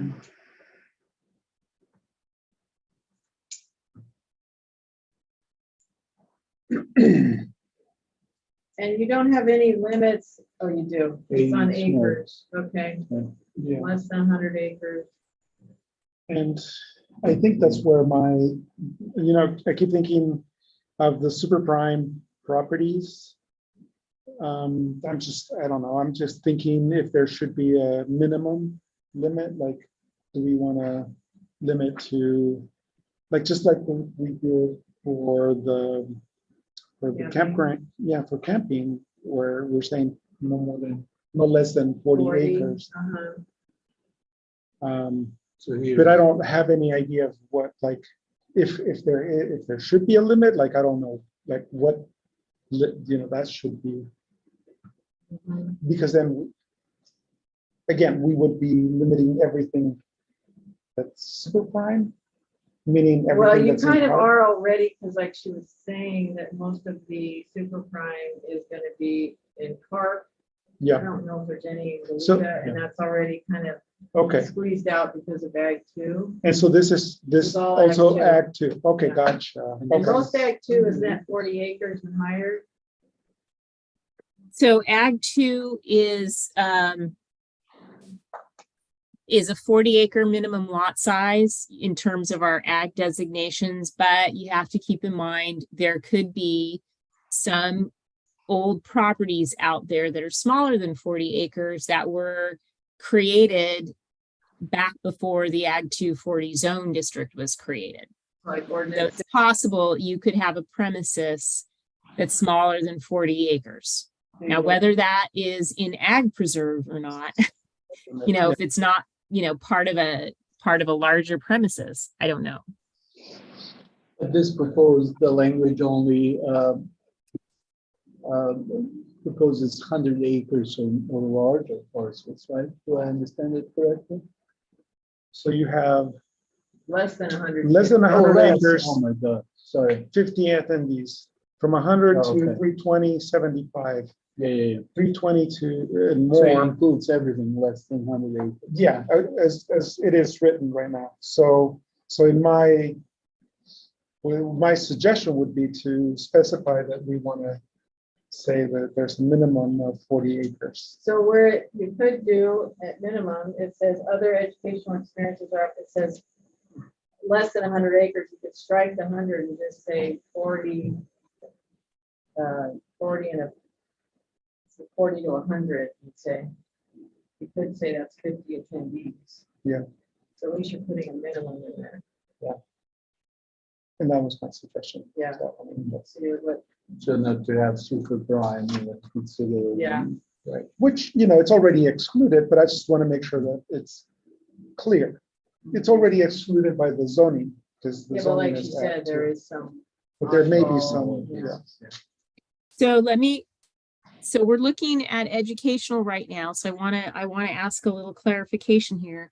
So what you're saying is for the other educational experience or opportunities that could have up to 50 people on site at once, you're suggesting that would be limited to a minimum 40 acre premises. Mhm. But you would still be okay with a small guided tour where the small guided tour, which is not tied to parcel size, a small guided tour with up to 15 people, you'd still allow that on a small farm. Because the intent of the small guided tour is, it is a guided tour. They are showing people their Yeah. farm and what they do on their farm. Right. Yeah, and they do that in Carpinteria. They Yeah, have like the a cut little- flower day, they have in their greenhouse. Mhm. Or maybe like a elementary school wants to do a tour Mhm. and they have a class of 15 kids and, okay. Mhm. I would be okay with that. Leaving it like So that. that's exempt. Yeah, And if we did that for small guided tour, we'd also have to change it for the other one, which is the special events. right, We don't have to, but we think we should look at that. right. It's- So Also. that would be the same situation, in my Yeah. opinion. So that's 50. and 40. Max, maybe change that 40 to. 40 to 100, which again, is just specifying, I think it's already excluded Uh-huh. based on the zoning, but we're just specifying that it won't be Yeah, allowed on less than 40 acres. Maybe in the same zone, there might be parcels or premises that don't qualify. Right. so interesting. So there's no, I'm not suggesting there should be. We don't have any small scale special event exemption for 15. The 15 attendees. Yeah. Okay. Mhm. The reason this is recalling now, the reason why we separated these is the educational experiences or opportunities. There is a component that ties them to the land, in that this is a way for a farmer to earn a little extra income by having tours or other kinds of educational experiences on their land. So it can be a tour where they're just showing people their farm, and this is where your food grows, or this is where cattle graze, and this is, how you get that beef that ends up in the market in a plastic wrap. Where does it come from? Here's where it comes from, and they can educate people about that. They can also do educational activities that look at the botany or the bird or the wildlife on their property, and that's going to be more likely to occur on a ranch property, where you're going to have more perhaps going on in those areas than you would on a food, a farm growing food. But I think probably all of you guys know the Restoration Oaks Ranch, Ed Siemens, the blueberry farm, the U-Pig Blueberry. They grow blueberries. They also ranch, some cattle and graze some cattle in some parts of the property. And he does a lot of education already. So it's allowing stuff like uses like that. Whereas the special events have no tie to the land themselves. The special events are, the main tie is that they may have a pleasant rural property that makes for a nice backdrop for doing some kind of event. Yeah. And the closest use that could be tied to that, to the land, might be a farm to table dinner, because they may be showcasing products that are grown or produced on that farm. Yeah. But for the most part, they're more strictly and entertaining in this pleasant rural setting. And the guided tour too, I mean, allows them to conduct business. So there are times when you might have to have, maybe you want to replace a big boiler on your property, and you need to have your foreman, and they're bringing their people in, you're bringing your people in to come take a look at the property to figure out how to reconfigure, something with a new boiler, or, they need to be able to have a number of people on the property at one time and tour it. That's just part of doing business sometimes. Yeah, but they can do that anyway, because usually they're not bringing people onto the site and asking for money to bring people onto the site. That's so this is not for no commercial, so if it's nothing associated with a commercial endeavor, then it's totally exempt from this. No, this is all, these can be commercial endeavors. Currently, a lot of stuff like you know, guided tours on a farm, bringing in the elementary school kids class to your farm.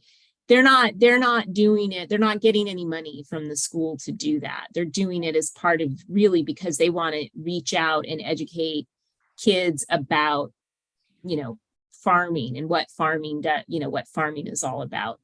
And those kind of temporary uses, they're already exempt. Yes.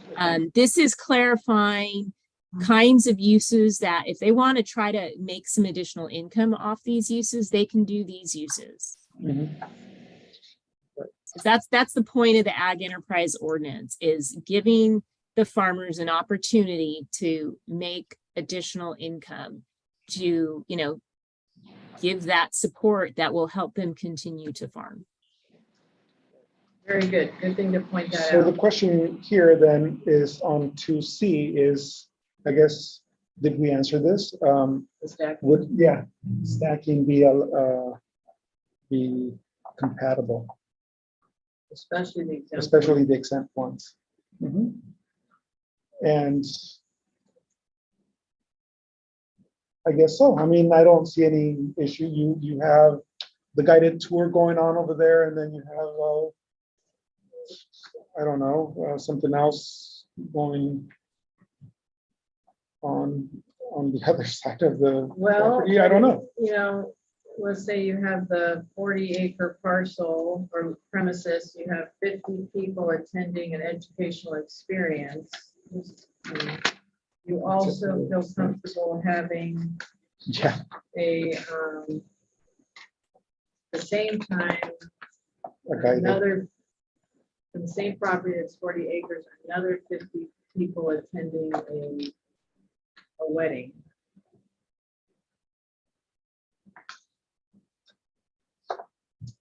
That may be a little too much, right? Sounds like traffic. That's Yeah, the not the way you traffic put it. Yeah, that part, sounds yeah. like a lot of traffic. Well, those people need to get there somehow. They're not gonna get there by I don't force. know, I think the exempt, you can't really stack exempt and keep it exempt. I think you're, I don't know. Makes sense. So let me, Go ahead. so listening to your conversation made me think about stacking. And there's almost two kinds of stacking, which I hadn't really thought about before. So one type of stacking is just like you started talking about. So it's Saturday. They want to have a small guided tour, but they also might have some larger, bird watching thing going on. And we're also planning for a wedding. We're going to have a wedding here, and it could just be an awful lot going on the same day, even perhaps at the very same time on this property under the exempt uses. And maybe that's too much to allow under the exempt use. So that's what I heard. But I also was thinking, is that another way of looking at stacking of uses is they could do both, but they keep them separate. So if they, under the exemption, they could do 8 a year.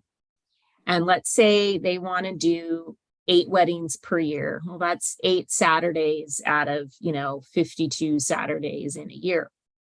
So let's say they do that and under an exemption. What about in that case, doing the other uses on a different day? So it's kind of like still stacking the uses in that you're allowed to do both, but you just can't do them on the same day. I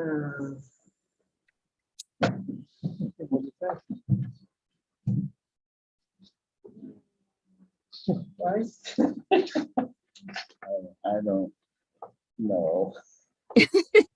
Well, I think it's still a lot of cars.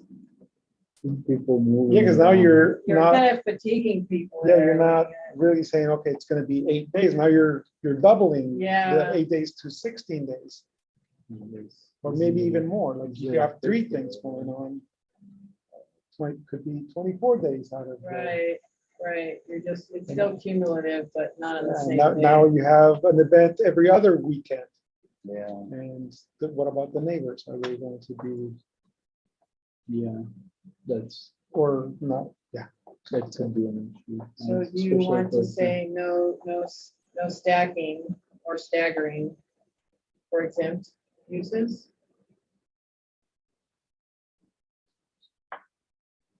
I think that's where Okay, we were going. Or perhaps increase the Because it just number seems- of, or if they want to, they could do it under a land use permit or something like that. You could also say that.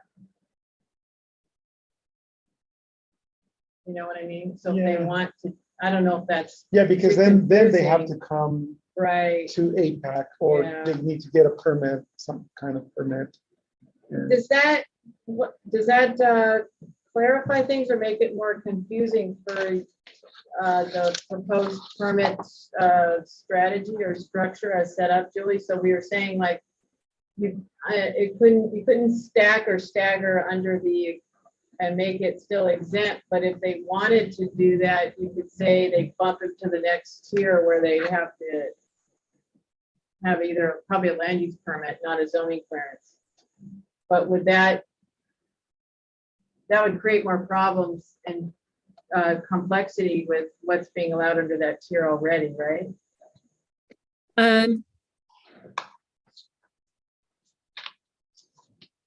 It's a good question because unless, what we're going to be presenting at our first meeting with the Planning Commission is we're going to be presenting this project description. We're going to say, this is what they could do. And we are going to tell them that the stacking of uses is an issue that they need to consider. They need to weigh it and decide what they would recommend to the Board of Supervisors on that question. And there's stacking of, educational and special events. They're stacking with campgrounds, they're stacking with farm stays, they're stacking campground and farm stays together. There's stacking of any of these uses. And so that's all going to come into play. Right now, I think what I hear you say is you think that under the exemption, all of the educational opportunities that they could do, plus the special events that they could do, that's just too much, either to have them happening on the same day or just in general. It's just a lot of people, a lot of days coming out to the property, and your APAC would want to look at that to see if that combination of uses would be compatible. Has there been any precedence that it's an issue or a problem on any of these things? The special events or the, Yeah. Has there been complaints that there's too many cars or too many people or? So based on what I hear from development review staff, enforcement staff, is they get a lot of complaints about special events. Okay. Lots of complaints. And those complaints are generally noise and traffic in their neighborhoods. And in particular, in the smaller, more inner rural areas are where they get the complaints. They don't get as much complaints on really large ranches because you just don't have as many people that live close by. Yeah. And, people in San Ynez are losing their mind over that recent little blurb in the Independent about Buttonwood Winery being bought by a hospitality company from out of town that wants to, it's an Ag 2 zone property in the middle of San Ynez Valley, surrounded by Ag 1.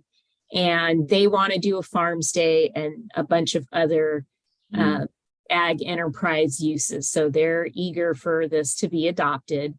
And the neighborhood around them is kind of coming unglued. So Yeah. Yeah.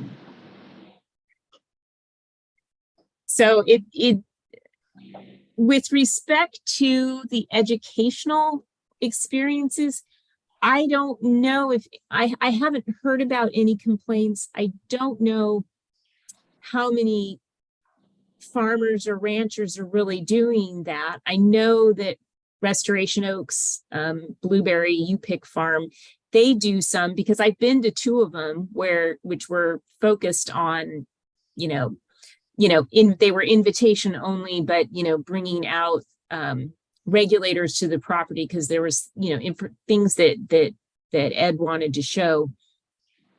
And I know, I'm talking to other people. I know like this time of year, tarantulas start migrating. And so they kind of promote, hey, come on out to the farm and see some tarantulas, the wild tarantulas migrating across, and they'll take people on tours through the property. And I don't know that anybody's ever complained about what he's doing. So, Yeah. so it's really hard to say. And then you do hear, we've gotten some comments from different folks in the inner rural ag area, some who are probably not going to be able to participate in ag enterprise because this isn't going to be on Ag 1. But, people are already doing a lot of activities, whether or not they have permits to do them or need permits to do them. So it really comes down to what kind of complaints do we get. And with the self-guided, or no, not the self-guided, but the guided tours, you're allowing up to 80 small guided tours per year. Yeah. Yes. So that's already a good chunk of Yeah. those there. So I think that stacking is probably not a good Yeah. idea. And then we would also, under that same exemption under the educational experience, so we're lowering, instead of just saying less than 100 acres, we're saying 40 to 100, you can have 50 attendee max. But then we also need to be consistent when we look at down below where it says annual maximum tenants, you have to change that number to also 80 to or 40 to 100, right? That's 1,200 attendees. Yeah. I'm just looking at that second. Right, see that it's a small guided tours on the third row from the left, just all the way down. Now it says 100 acres. You can have 1,200 attendees. Do we still want to keep it at that and change the 100 acres to 40 to 100 acres? Remember, because we're going to not have anything less than 40, right? Right. Okay, so we changed So that. change that to Okay, and then over to the next one where it says small guided tours, we didn't really address that other part, which it says, 15 attendees, not more than 128. But then it says 100, less than 100 acres, 80 attendees max. So they could come in with a zoning clearance, we'd never see it, and there'd be possibly a very tiny parcel, less than 100 acres, less than 40 acres, that would have 80 attendees maximum. Do we want to change that, or it's as written and we just would never see that because it could come in as a zoning clearance as opposed to a land use permit? Land use permit we would probably see, we should see.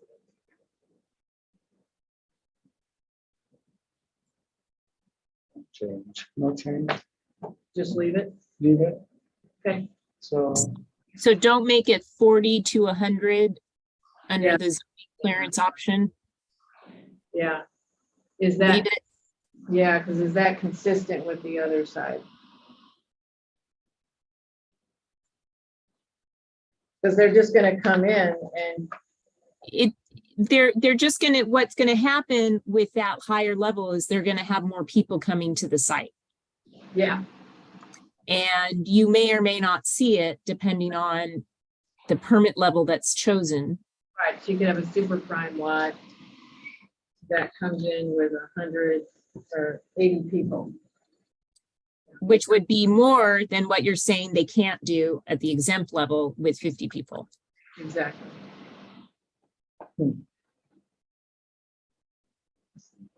I think we should change that to be consistent. Yeah. I think so. Okay, so 40 to 100. 40 to 100, Yeah, 80, okay. 80 years. okay. And then same thing below that with the annual maximum attendance, 40 to Yeah, 100. 40 to 100 for Yeah, 19, Yeah. 20. okay. I just want to point that out. Uh-huh. Okay. Okay, so for our recommendations, that I'll just got my notes here, but there's no stacking for the exempt. Right. And she says, consider whether proposed exempt levels, would stacking uses associated Especially- exempt be compatible? I'd say no, not for exempt. Right. And then allowing an exempt level of small scale events and exempt level of educational opportunities. Okay, yeah. That's the strong- So do So we we're want saying to no. allow stacking for the zoning clearance or land use permit?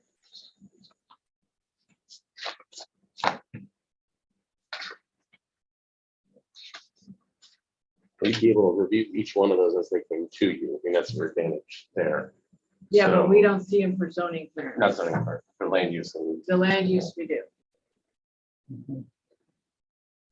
Do we want to allow those then? Just say call it good or? Or we want to say, we could say, Julie, could we say that it comes in with a land use permit?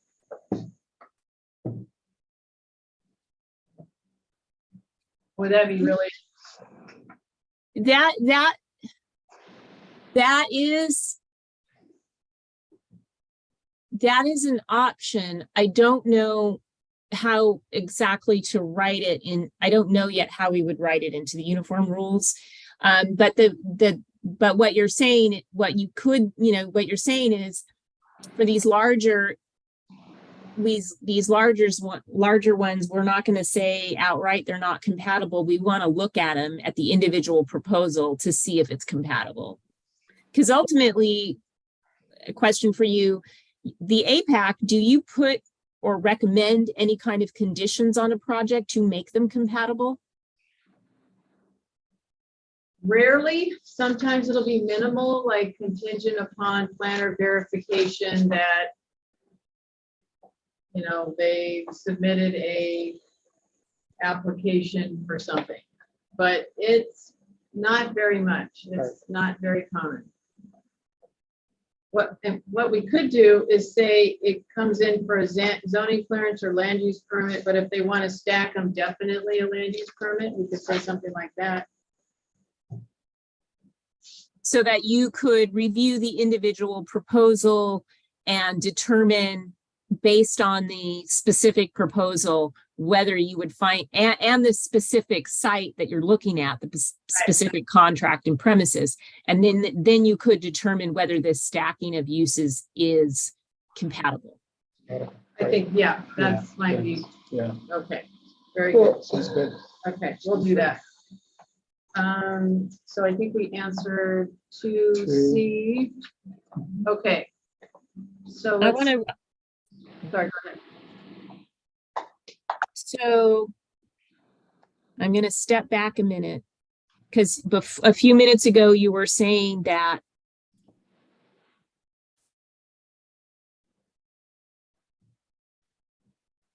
never mind. I think I'm thinking something else. Never mind. Okay. And I can restate everything that I have here. That might be, do we have any more to look at? You wanted us to review reaffirm the draft farm stay amendment. And anything else on your memo, Julie? Or do we want to take a break or what, where are people at?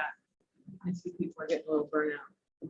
I'm still trying to finish my thought about that last comment you made and making my notes, and Okay, making sure I get it down correctly. we just take a 10-minute break and that'll give me a few minutes to type up my info and then I can come back to the group and say, here's what we have, and then we clean up anything that's left over. We'll get out of here well before 3. 4. 4, Four. Hawaii think? time or something. Yeah, does that sound good? Sounds for good. that? Okay, All Yeah, right, okay. so how do we So get the 10-minute door break. open? 3:10,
We are, All right, we are all back. Okay, very good. okay.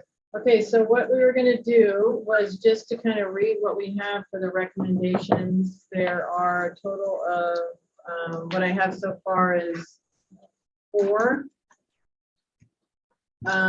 Grouped together by 4. So under each recommendation, there's a few little tweaks, but I'll go over those and it's 3:20. So let's go over those first and then see if there's anything left over that we really should address today that we haven't addressed yet, or maybe we're done. So we'll see. So the first recommendation is this was about the campgrounds. Mhm. And that one, we are talking about, the first one is for the 100-acre plus premises, the non-prime contracts. We are talking about having up to a 2-acre camping envelope. And then the 40 to 100 acres, that would be a 1-acre camping envelope. And that we want to be consistent with the proposed language that's into the farm state. So we would be limiting the location of the camping envelopes to avoid prime soils, productive ag land, things like that. And then also we want to limit the amount of permanent improvements under the in the envelopes, kind of like they did in the farm stays also, the proposed language. And then also limit the number of campsites. We didn't say anything about, it already does that. It says it's at 15, so we could drop that recommendation or say, 15 is too high. Leave No, it. we leave it because it's gonna be limited to the size, to the 2-acre. So I Okay, guess it depends, I so guess. should I even include that? Because it's already limiting it to 15. Well, let me think. Could we run into a problem where somebody could put more than 15 in a 2-acre Well, envelope? I'm sure we could. So maybe, Maybe Well, we we're need already it. saying for, we get up to 15 sites between the 40 and the 100-acre, and you get up to, what's it? 100-acre plus premises, I'm sorry, 100-acre plus premises, you get a 2-acre Acre. envelope. Yeah, Right. so with that, you could, if I'm reading this right, Julie, it's almost like if we talk about the envelopes and you look at page 2-18 on the attachment 1. Is Julie there? I'm here. I'm You see where it's waiting. under what's required for the zoning clearance or land use permit. So we're talking about adding on a camping envelope and laying that on top of what's stated already for this zoning clearance or land use permit. So- Yeah, Jonathan, scroll up to campground. Yeah. Yeah, so if we say that a 40 to 100-acre premises would have a 1-acre camping envelope, and a 100+ acre premises or non-prime would have a 2-acre camping envelope, how would that work? So even 320 would still have 2-acre envelope. You could have up to 20 sites there, the way it's written. Right, you could have up to 20 sites on the 100 to 320 acres and up to 30 sites on the 320 acre. You'd still have But 2-acre. still, you'd be limited to this 2-acre envelope based on what you're recommending. Yep. For the, Is that what we want to do? So, but you would be stuffing 30 inside 2 acres. Yeah. 2 acres. Yeah. Unless we want to, because we also put on here as a recommendation to limit the number of sites, but we didn't say how to do that. We just said limit the number of campsites Mhm. to so many per envelope, so much per acre, or say, you could say specifically for this 1-acre camping envelope, you get this many sites. For this 2-acre envelope, you get this many campsites. So perhaps for these over 320 acres allow, like 3 acres? Like a 3 acre. So 320, So then you're Yeah. kind of going Yeah, so it's. anything kind from of to up to 101, anything from 100 to 322, and then anything over 323. okay. So I like that, but will that affect the farm stay language? And No, No.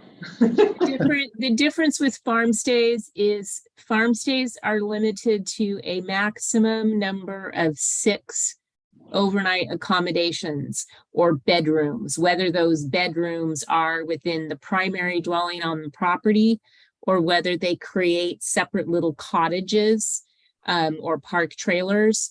They can have no more than 6 and they can have no more than 15 guests. And that comes from state law. okay, Okay. So I'll just add in the 320 and I'll strike where it says limit the number of campsites. It's already in the, It's already there. yeah, okay, right? Yeah. Okay, that's what I'm gonna do. Very good. And then you heard what I said about the soils and location of the envelopes. Okay, very good. And I said mirror the farm state language. Oh, and I said include a setback of the envelope from adjacent ag land. Just because we were trying to be consistent with some of the stuff about the special events. So that was the GSA, the Grower Shipper Association said 400 and San Luis had 1,000. So, okay. Yeah. We don't want to put an amount, we'll just say that. Okay.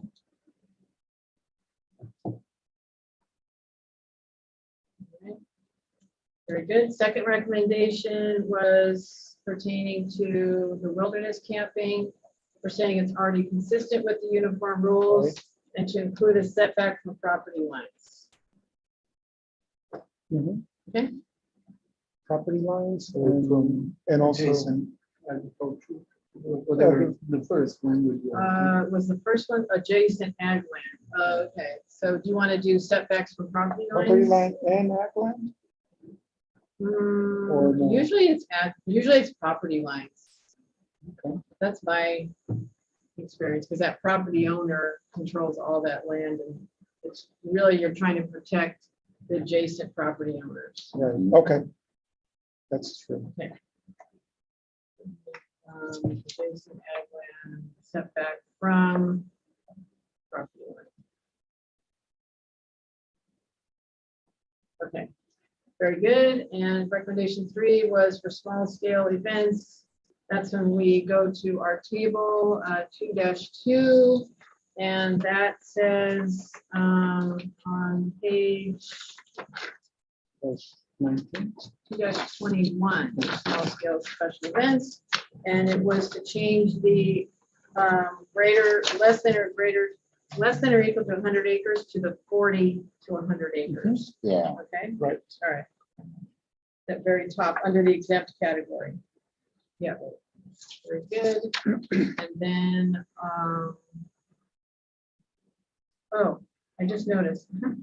Also under that second, if we stay on the small scale events, we should be consistent and do 400 to 40 acre to 100 under that zoning clearance or land use permit, that second tier, first Okay. bullet. The first one? Yeah, so that's 40, consistent. 40 to 100, got it. Yeah, Yep. okay.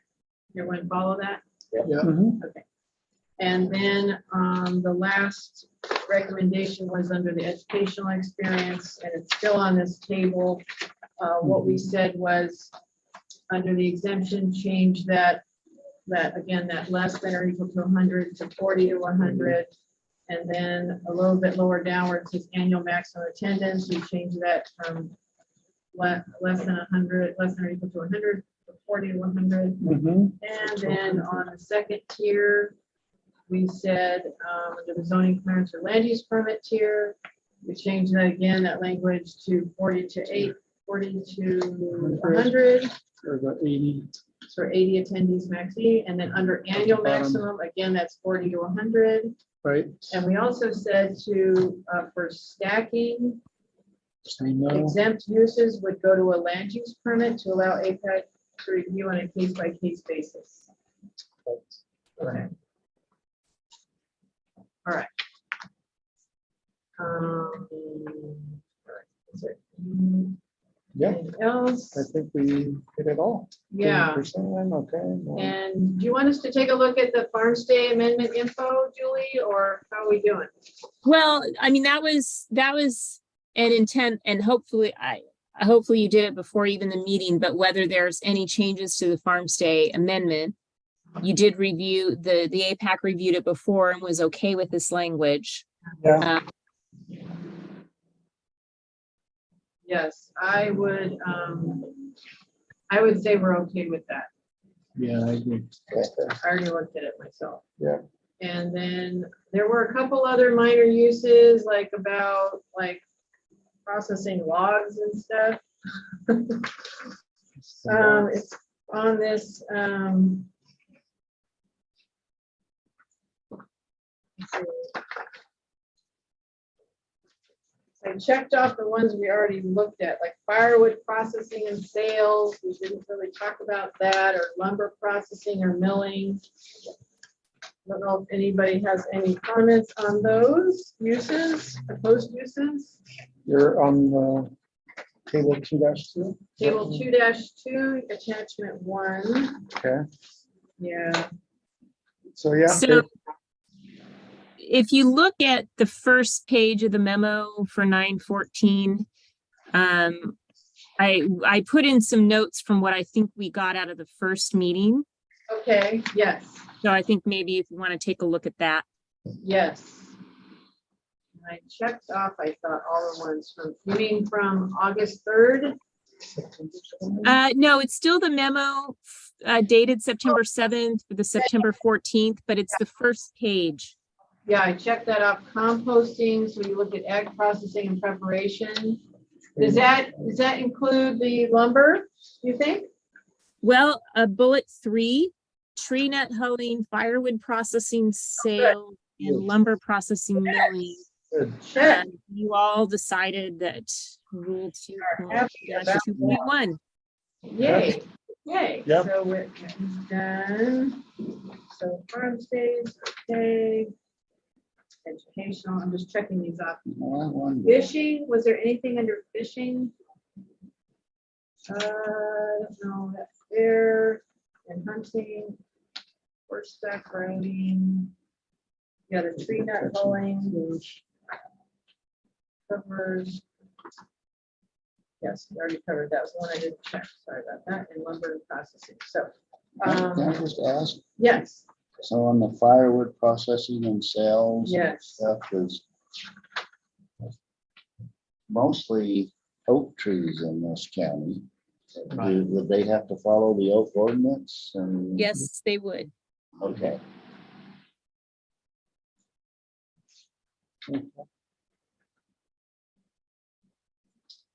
Hunting is there, let me see what the language is. That would just be under recreation. Activity of hunting animals for the food sport. That's 29. I think I remember seeing that. Yeah. Okay. Yeah, recreational uses 2-4 recreational uses such as walking, hiking, picnicking, blah, blah, blah. Fishing, hunting, and horseback riding are deemed compatible uses on contracted land. That the use is limited to its agricultural or natural state. The use is consistent with compatibility guidelines. Facilities or structures necessary to support must be included in the acreage allowed for the development envelope on the premises. So it's already.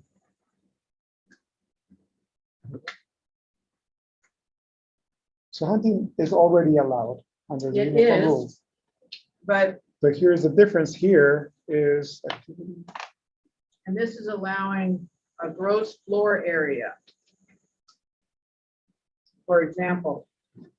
And what it says in 2.4, it says that any facilities or support uses which are allowed, so it must be put into the envelope. Now, would this be in the non-ag development envelope or the camping ag enterprise ordinance? or ag enterprise envelope. So since you're quoting current language in the uniform rules, right now, it's just talking about the general non-agricultural envelope. Envelope, yeah, And so far, you haven't asked us to do more than create a special camping envelope that's separate from. right. The current one. And we'd have to also add a definition of that, like a camping envelope definition or something. Yeah. In the rules, because there is a development envelope, it's defined.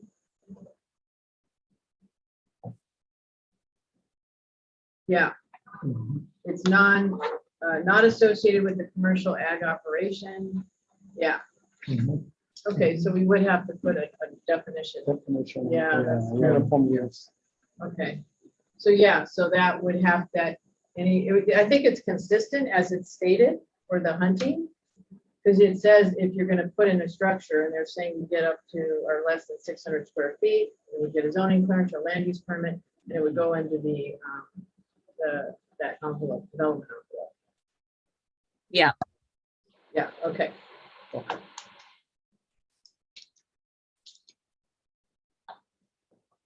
Okay, so I think that checks off hunting. And same with fishing. They get up to 20 participants daily, no new structures. Same with horseback riding, existing trails, roads. Okay. Any other comments about those two? Just, I don't know if it's appropriate a scenario. If this happens, I know a rancher in Monterey County who people come to his ranch twice a year. And I don't know how many, but they're all on horseback. They move his cattle from one side of the ranch to the other. Takes them 3 days. They're camping at night, steaks, beans, the whole scenario. And does that twice a year. So is that camping? Is that? So that's incidental activity of the farmer or the. Is he the ag, charging yeah. for that or? Oh, is he yeah, doing it? no, charge. He charges for that. You mean he makes the horseback riders pay to do that? To help him with his, He doesn't even advertise anymore because so many want to come. What was that movie that came out? City Slickers? City Slickers. He That's went what to I thought that of. movie one day, he walked out and he turned to his wife and said, we can do that. And he's been doing it ever since. And people from LA flood him. Right.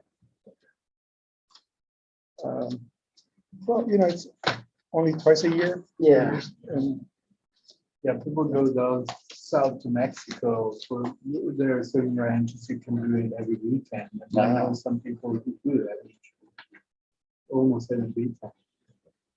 What would that be? Julie, would that be would you consider that a mix and match small scale event? Because Seriously, they're what would that camping, they're be? horseback riding, or I don't know. like an educational, like, It's probably closer to horseback riding because how much herding are they actually doing? Are they just riding horses on the outside of the cattle herd? well, yeah, they're moving them. I mean, they literally, and it's a huge ranch. It's like a 20,000 acre ranch. So they're But moving. I bet if one of those cows get away, I bet it's not the city slicker who's riding off. No, it'd be the Yeah, ranch rancher. hand. Yeah.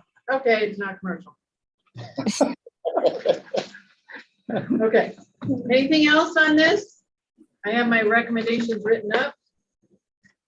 I think I have a couple of questions.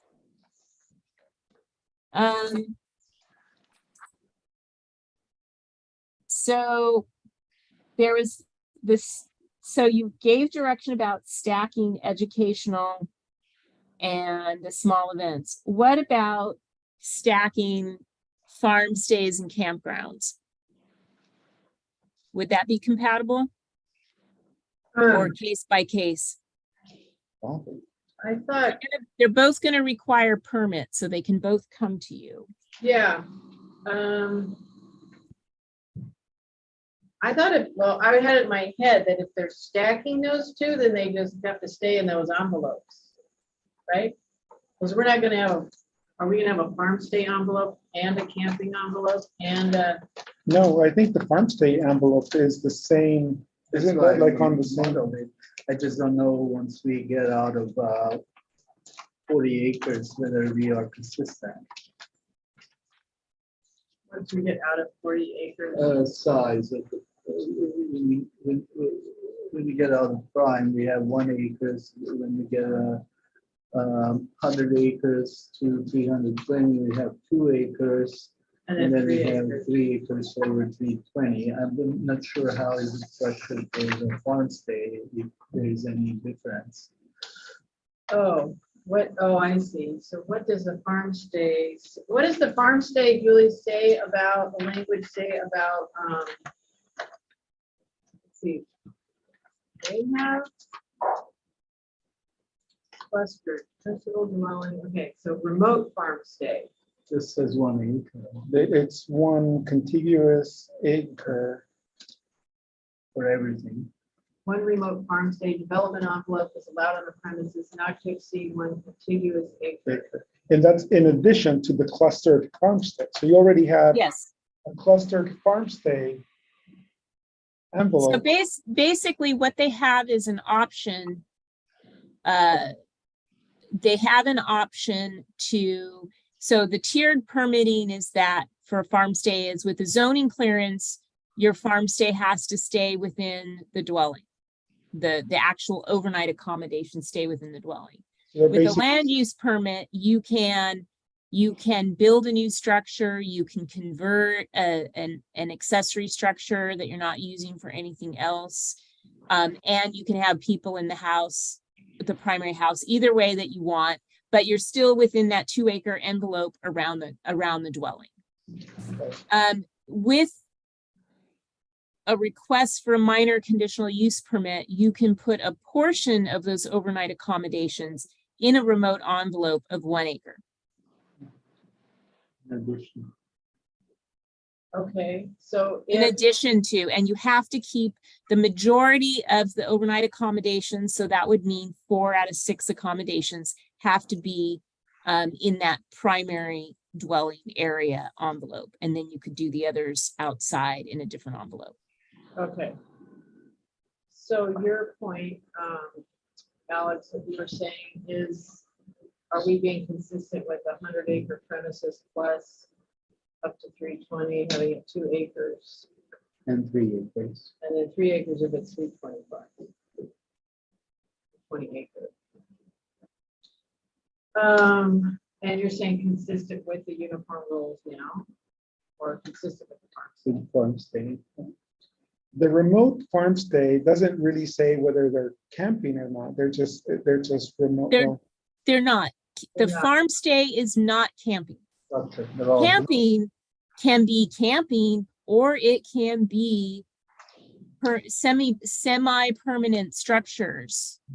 And there's not going to be all these it's not going to be as limiting as a farm stay. I don't know if anybody's going to do a farm stay when they can have people stay overnight in a campground that's all park trailers.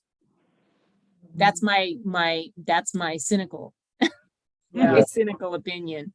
But the question is, can they do both? Because then they could have 6 farm stay accommodations, plus, depending on the size of their premises, they could have an additional 15, 20, or 30 campsites. Yeah, I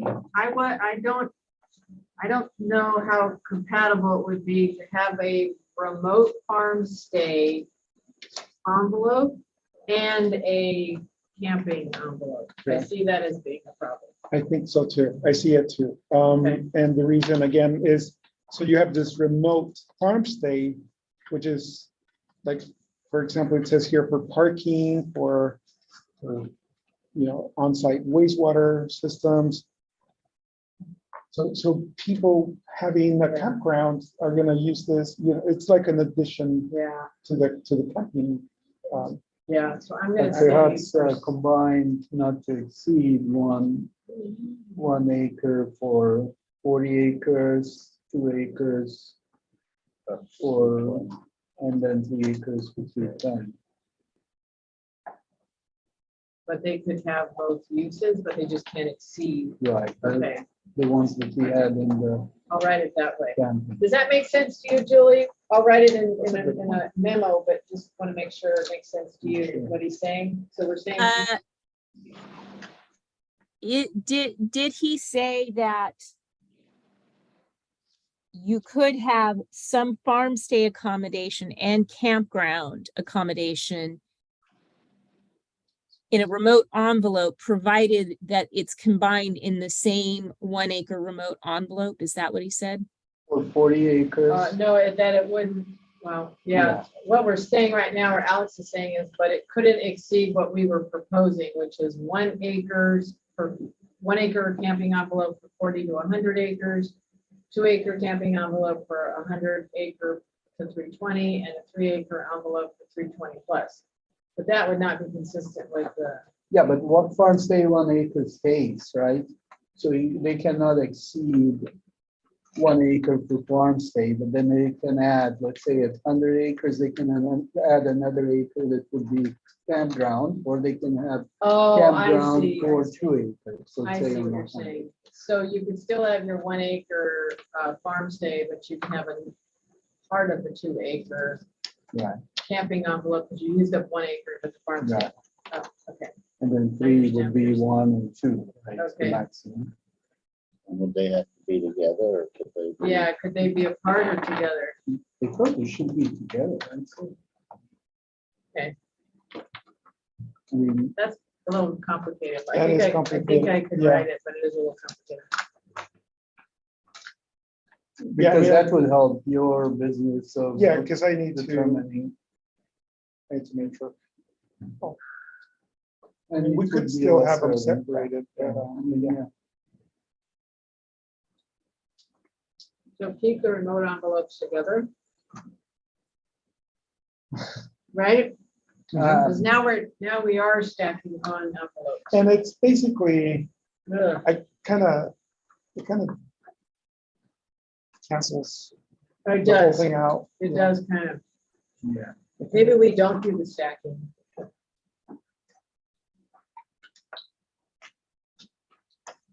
I was gonna say, yeah, no, it's probably not a good idea to do the stacking. Royce?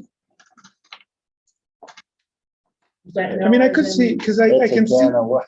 it's a can of worms, and you probably don't want to go there, because you Yeah. could see somebody taking advantage of the extra Oh, yeah. acre that you can have for the farm stay and use it Yeah, for camping. that's, Okay, so I think the stacking of the farm stays, no stacking of farm stays and And camping. camping. Did you hear that, Julie? I heard that. Okay, and it's because it gets really complicated with the different envelopes. yeah. Is that okay with you, Alex? Yeah, I think I'm following. It's Okay, getting complicated already. that's Julie's life. As a planner. Okay, all right. I think- I'm hoping that the planning commission will really hash this out Yeah, with their public input and decide where they want to go with the project. Because they're going to have to look at all of these uses, not considering uniform rules, but just considering the Ag 2 zone in general. Yeah. Because I've just listed some of that stacking, and I've done some comparisons. I said, the questions we've asked are, can you stack campground and farming, farm stay? Could you stack special events with the educational opportunities? And then there's that more complex question of, Well, can you stack any and all of these together?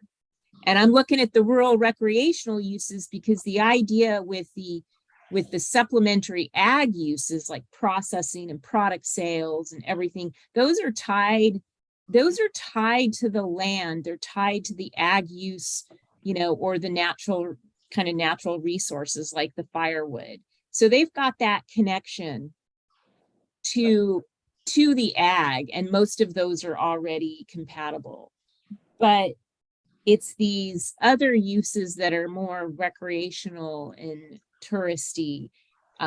So you've got horseback riding, which I think most people are a little less concerned about the horseback riding, but you've got camping and and farm stays. And what about now they're going to do some special events, but they're also going to do a bunch of small tours that's not just tours for the people who are staying at their campground and their farm stay, but maybe they want to do other kind of educational opportunities at other times or at the same time, but anybody can come to them. It doesn't just have to be the people staying at the campground. So there's these multiple levels that get involved. And I forgot to mention, Okay. we have this other use that's not a standalone use, but it's incidental food service. And it's a use that would be allowed in conjunction with another ag enterprise use that brings people to the farm. Now, it wouldn't specifically be allowed with the farm stay because the farm stay, they're already allowed to provide food to the farm stay guests. That's part of what farm stay means. But at the campgrounds, they could provide incidental food at, when they have tours and other educational things going on at the property, they could have incidental food. And we didn't bring this up specifically, but because we're tying it in with the other use, it is not, the food is not supposed to draw people to the property. It's supposed to be as supplemental. I want to make sure that's okay with you all. Yeah, Okay. yeah, it's, yeah. Well, So- yeah, I will put together a memo and provide that to Jonathan for the next meeting, so we can all take a look at that and provide comment. But just sort of some housekeeping. Was there anybody in the public here today who'd like to speak on this item?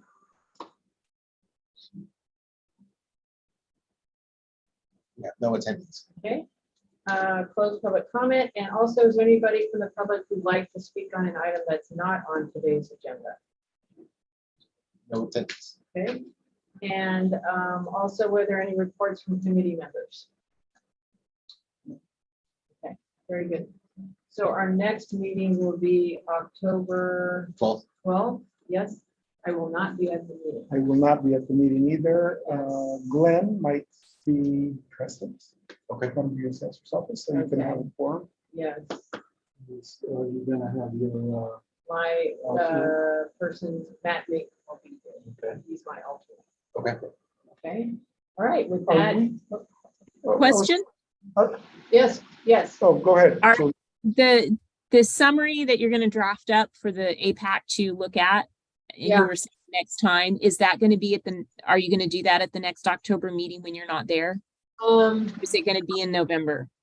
It will be, I can provide it will only be Royce and Alex who will be weighing in on that. So that's not a quorum to even say, yeah, we think this is great. Gotta wait till November.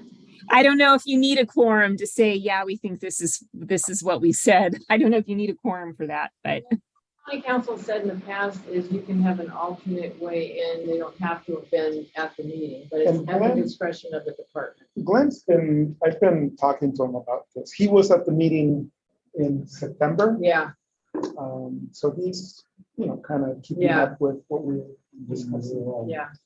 Well, Let's try for October Also, and she- see what she- happens. And if it gets pushed to November because there's somebody doesn't want to vote on that, then so be it. At least we'll give it a shot. Okay, Okay, all right, that adjourns the meeting to 54 PM. Thank you. Thank you. Jonathan, so